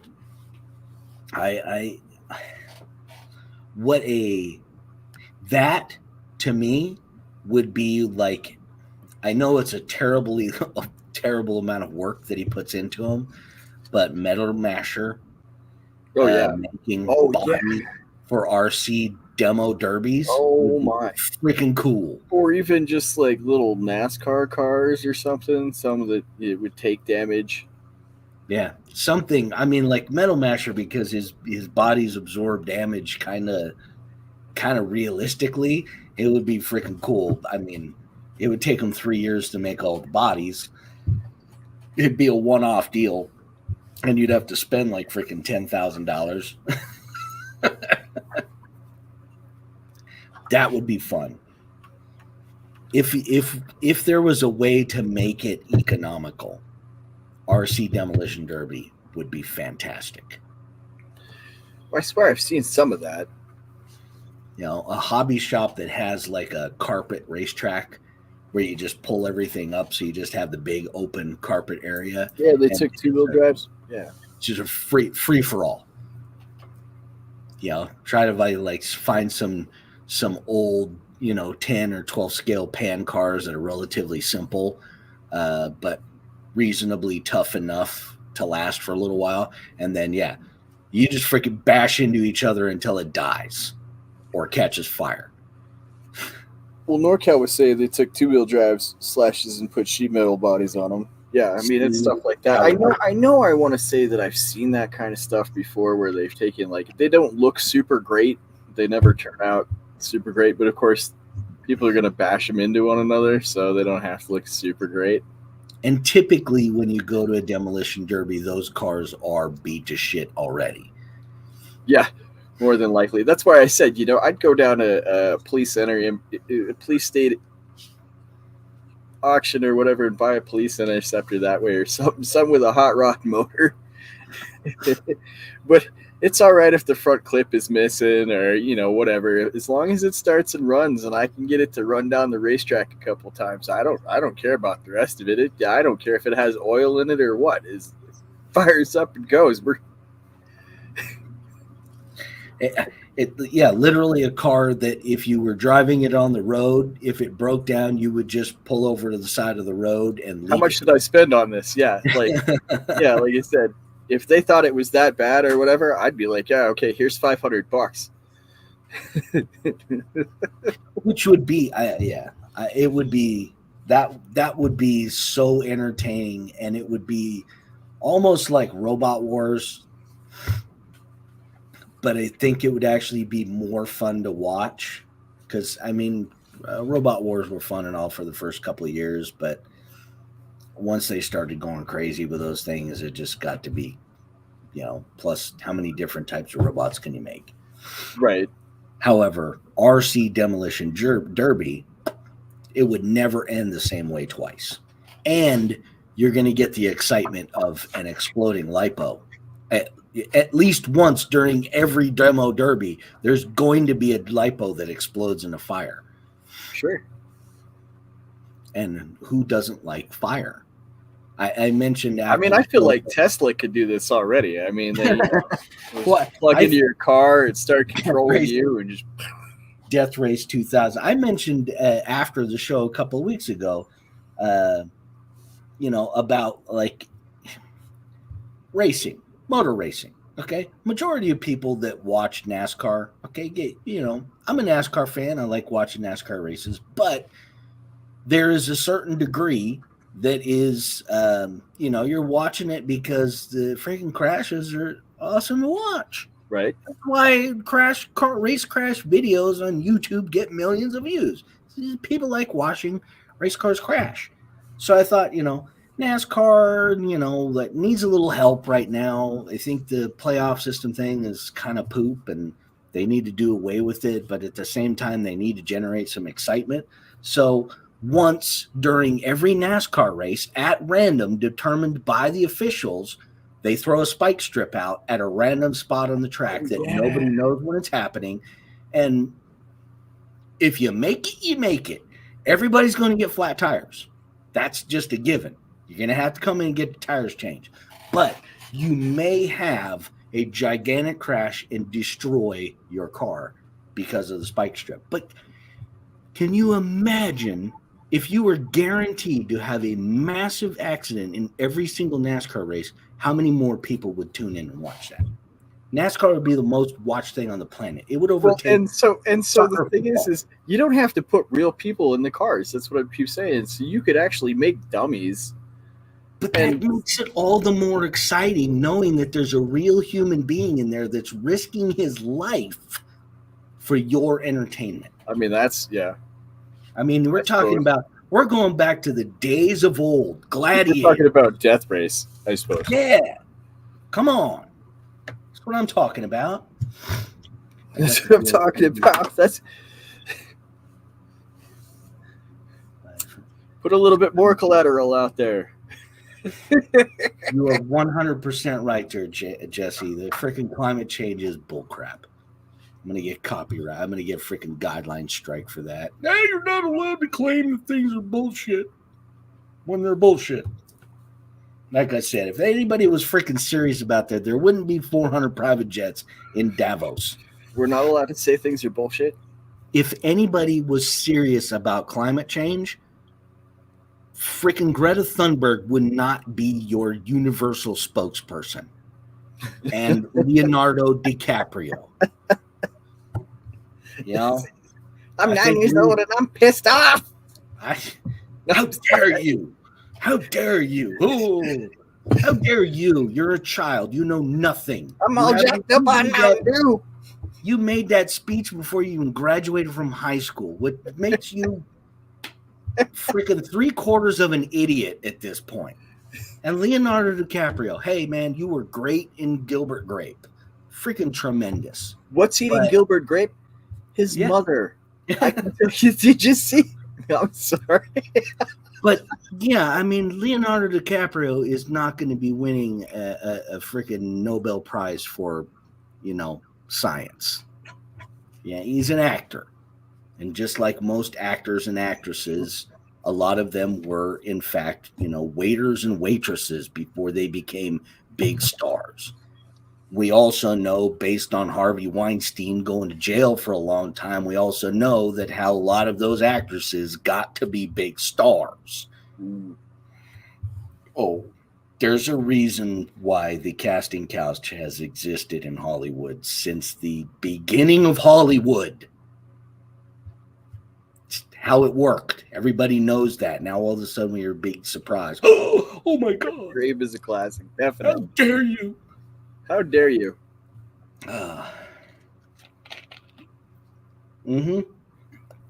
I can think of 5 things right now that are more important to worry about than climate change. Well, at least for me. Just me personally, I can think of 5 things. I'm not going to state those 5 things just for the record because some of them in the fridge. Let's see. That's been in there for a few. I don't know, man. If oranges weren't orange, would they still call them oranges? Orange, yep. That's a good one. You know, yeah. I just did the climate change thing. It's all about money. A classic example in California where we used to get brown paper bags at the grocery store, and then they made a big stink that you can't use brown paper bag because they're cutting down all the freaking trees. We got to use plastic because they're recyclable and it's renewable. So we're going to use plastic bags. And now you can't use plastic bags anymore because there's a giant patch of garbage in the middle of the Pacific somewhere. That last time I checked, how come there's no videos of how big? How come the giant garbage patch doesn't show up on Google Earth? Well, I thought they were cleaning that up. What? I thought they were cleaning that up. But it's, So, I mean, the fact of the matter is okay. So, let's get back to how it might have got there in the first place, where we said, hey, this is the recycling good thing. We're recycling these plastic bags because we can. Well, what did we do with them? We didn't recycle them. We pushed them off into the ocean. So where did all that money go? well, also the reality is that most of that plastic garbage that's floating around in the middle of the Pacific came from freaking Asia. It didn't come from the United States because everybody that's lived in the United States for more than 15 minutes knows how absolutely cuckoo crazy we are about recycling shit. We have 2 garbage cans. Either that or you haven't visited South Africa. I've never been to South Africa, no. But I mean, it's documented that, you know, the places in the Asian area are notorious for just dumping their garbage everywhere. You know, have a good look at a video anywhere around the Taj Mahal in India at the rivers and what the rivers look like. Right. And you can honestly see for yourself, for your own eyes. Like, oh crap, I can see where a lot of garbage is coming from because you guys literally just throw it out there. Woo-hoo! You know, not only are they throwing their garbage out there, but they're bathing in it and they're crapping in it. And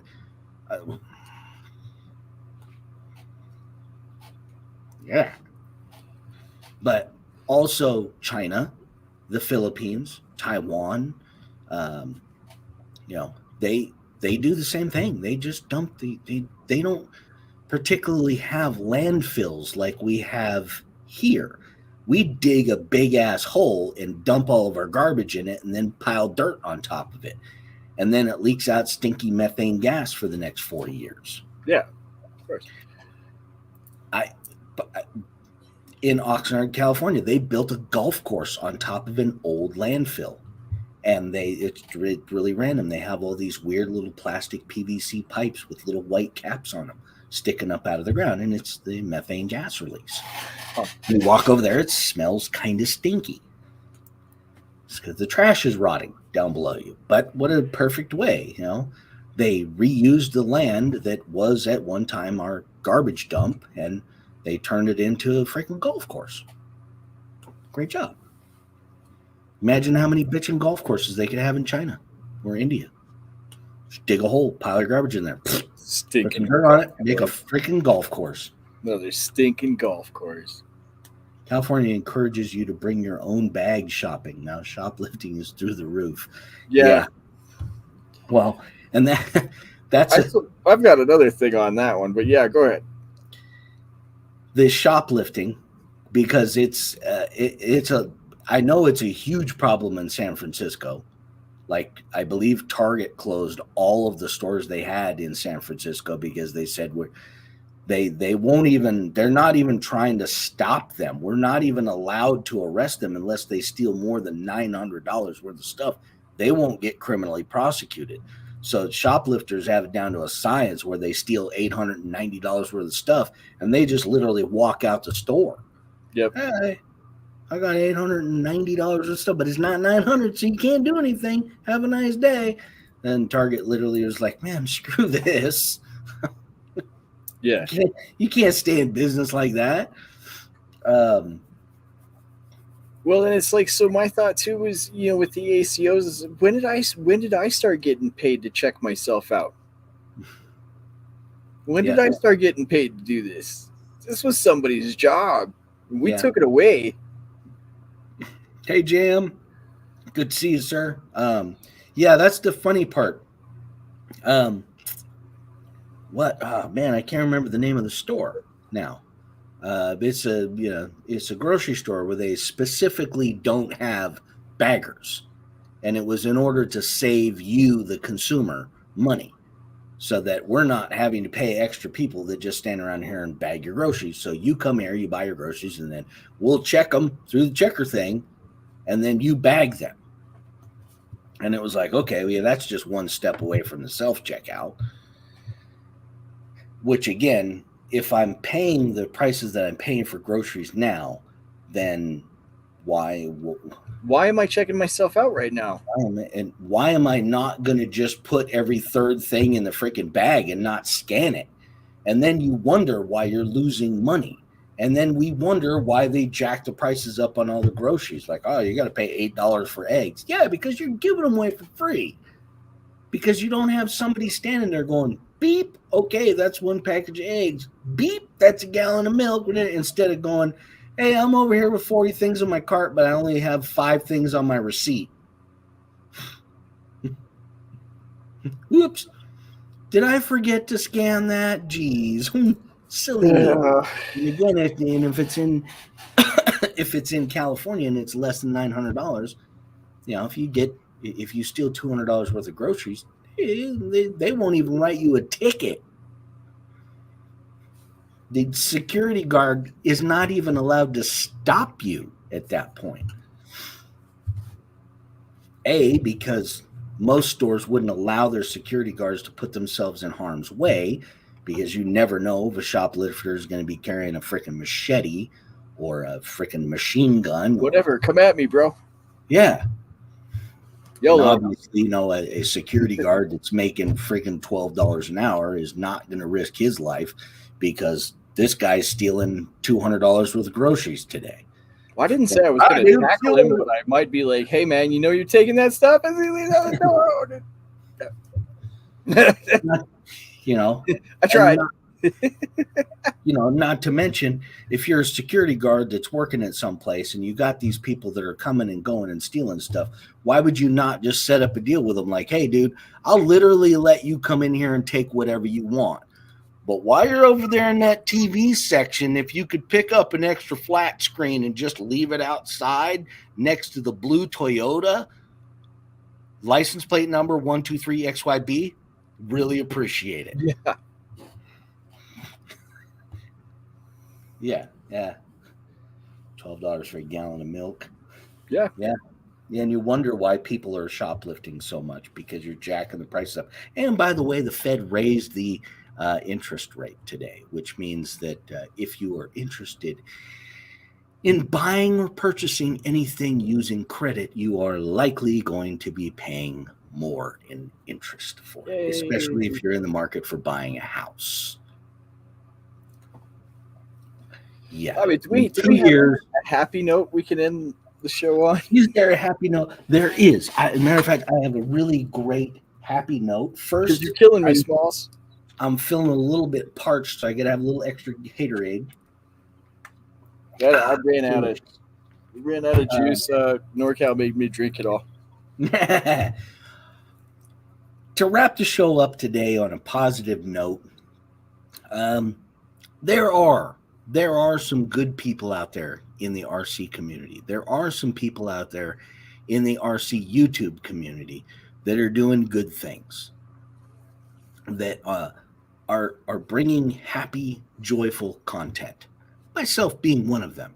Not to toot my own horn, but hey, go check out the video that I made of this bad little dude right here, because it is an intense amount of fun. And if you are in the market for something in the 18th scale, be sure to go check out One RC, because they do have a asphalt modified, they have an Eastern dirtified, they have a late model, they got sprint car, they got midget.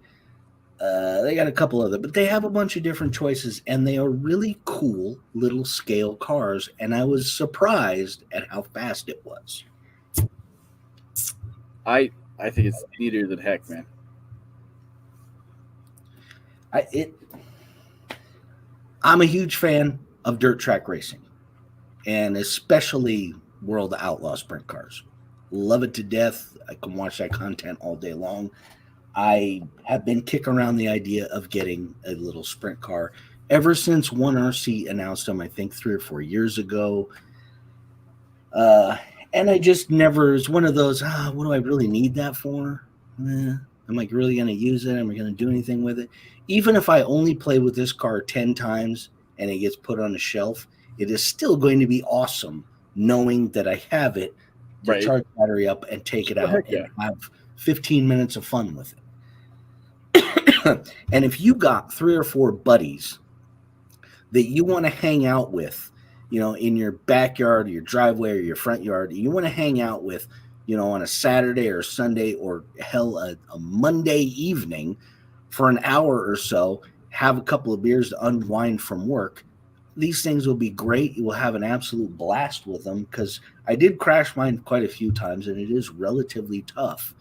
But yeah, you could absolutely just have some fun beating and banging around with your buddies, and well worth every penny as far as I'm concerned. I've seen a Mud Boss. Those are pretty cool. Hey, Joe Harrington. Joe, yeah. I do have a track that's about 45 minutes away from me that has a Mud Boss class. And I like the bodies. I think they're kind of neat. Eastern Dirt Modifieds are an absolute hoot to watch. If you get a chance to go onto YouTube and just search for Eastern Dirt Modifieds or the World Outlaw late models, they are an absolute blast to watch because they're kind of fragile because there's a ton of body work. But they do get after it quite a bit. They, unlike an open wheel car, they will beat and bang each other a bit there. And it's some damn good racing, enjoyable to watch. Watch it with those nice words, Thompson. We'll get a big head. Yes. But on that note, we are at the 2-hour and 6-minute mark. I know we keep talking. I did want to thank the people who watched my last video. I forgot last week to thank those wonderful people. There are still people out there, like you said. There are still people out there who do. I mean, we got a whole bunch of them right here hanging out with us tonight. Yeah, with us. We have several YouTube creators right here, and everybody that's in the chat. Make sure that you go and check out everybody's channels that's in the chat. I don't care if you do or not. I'm just saying thank you. I'm always.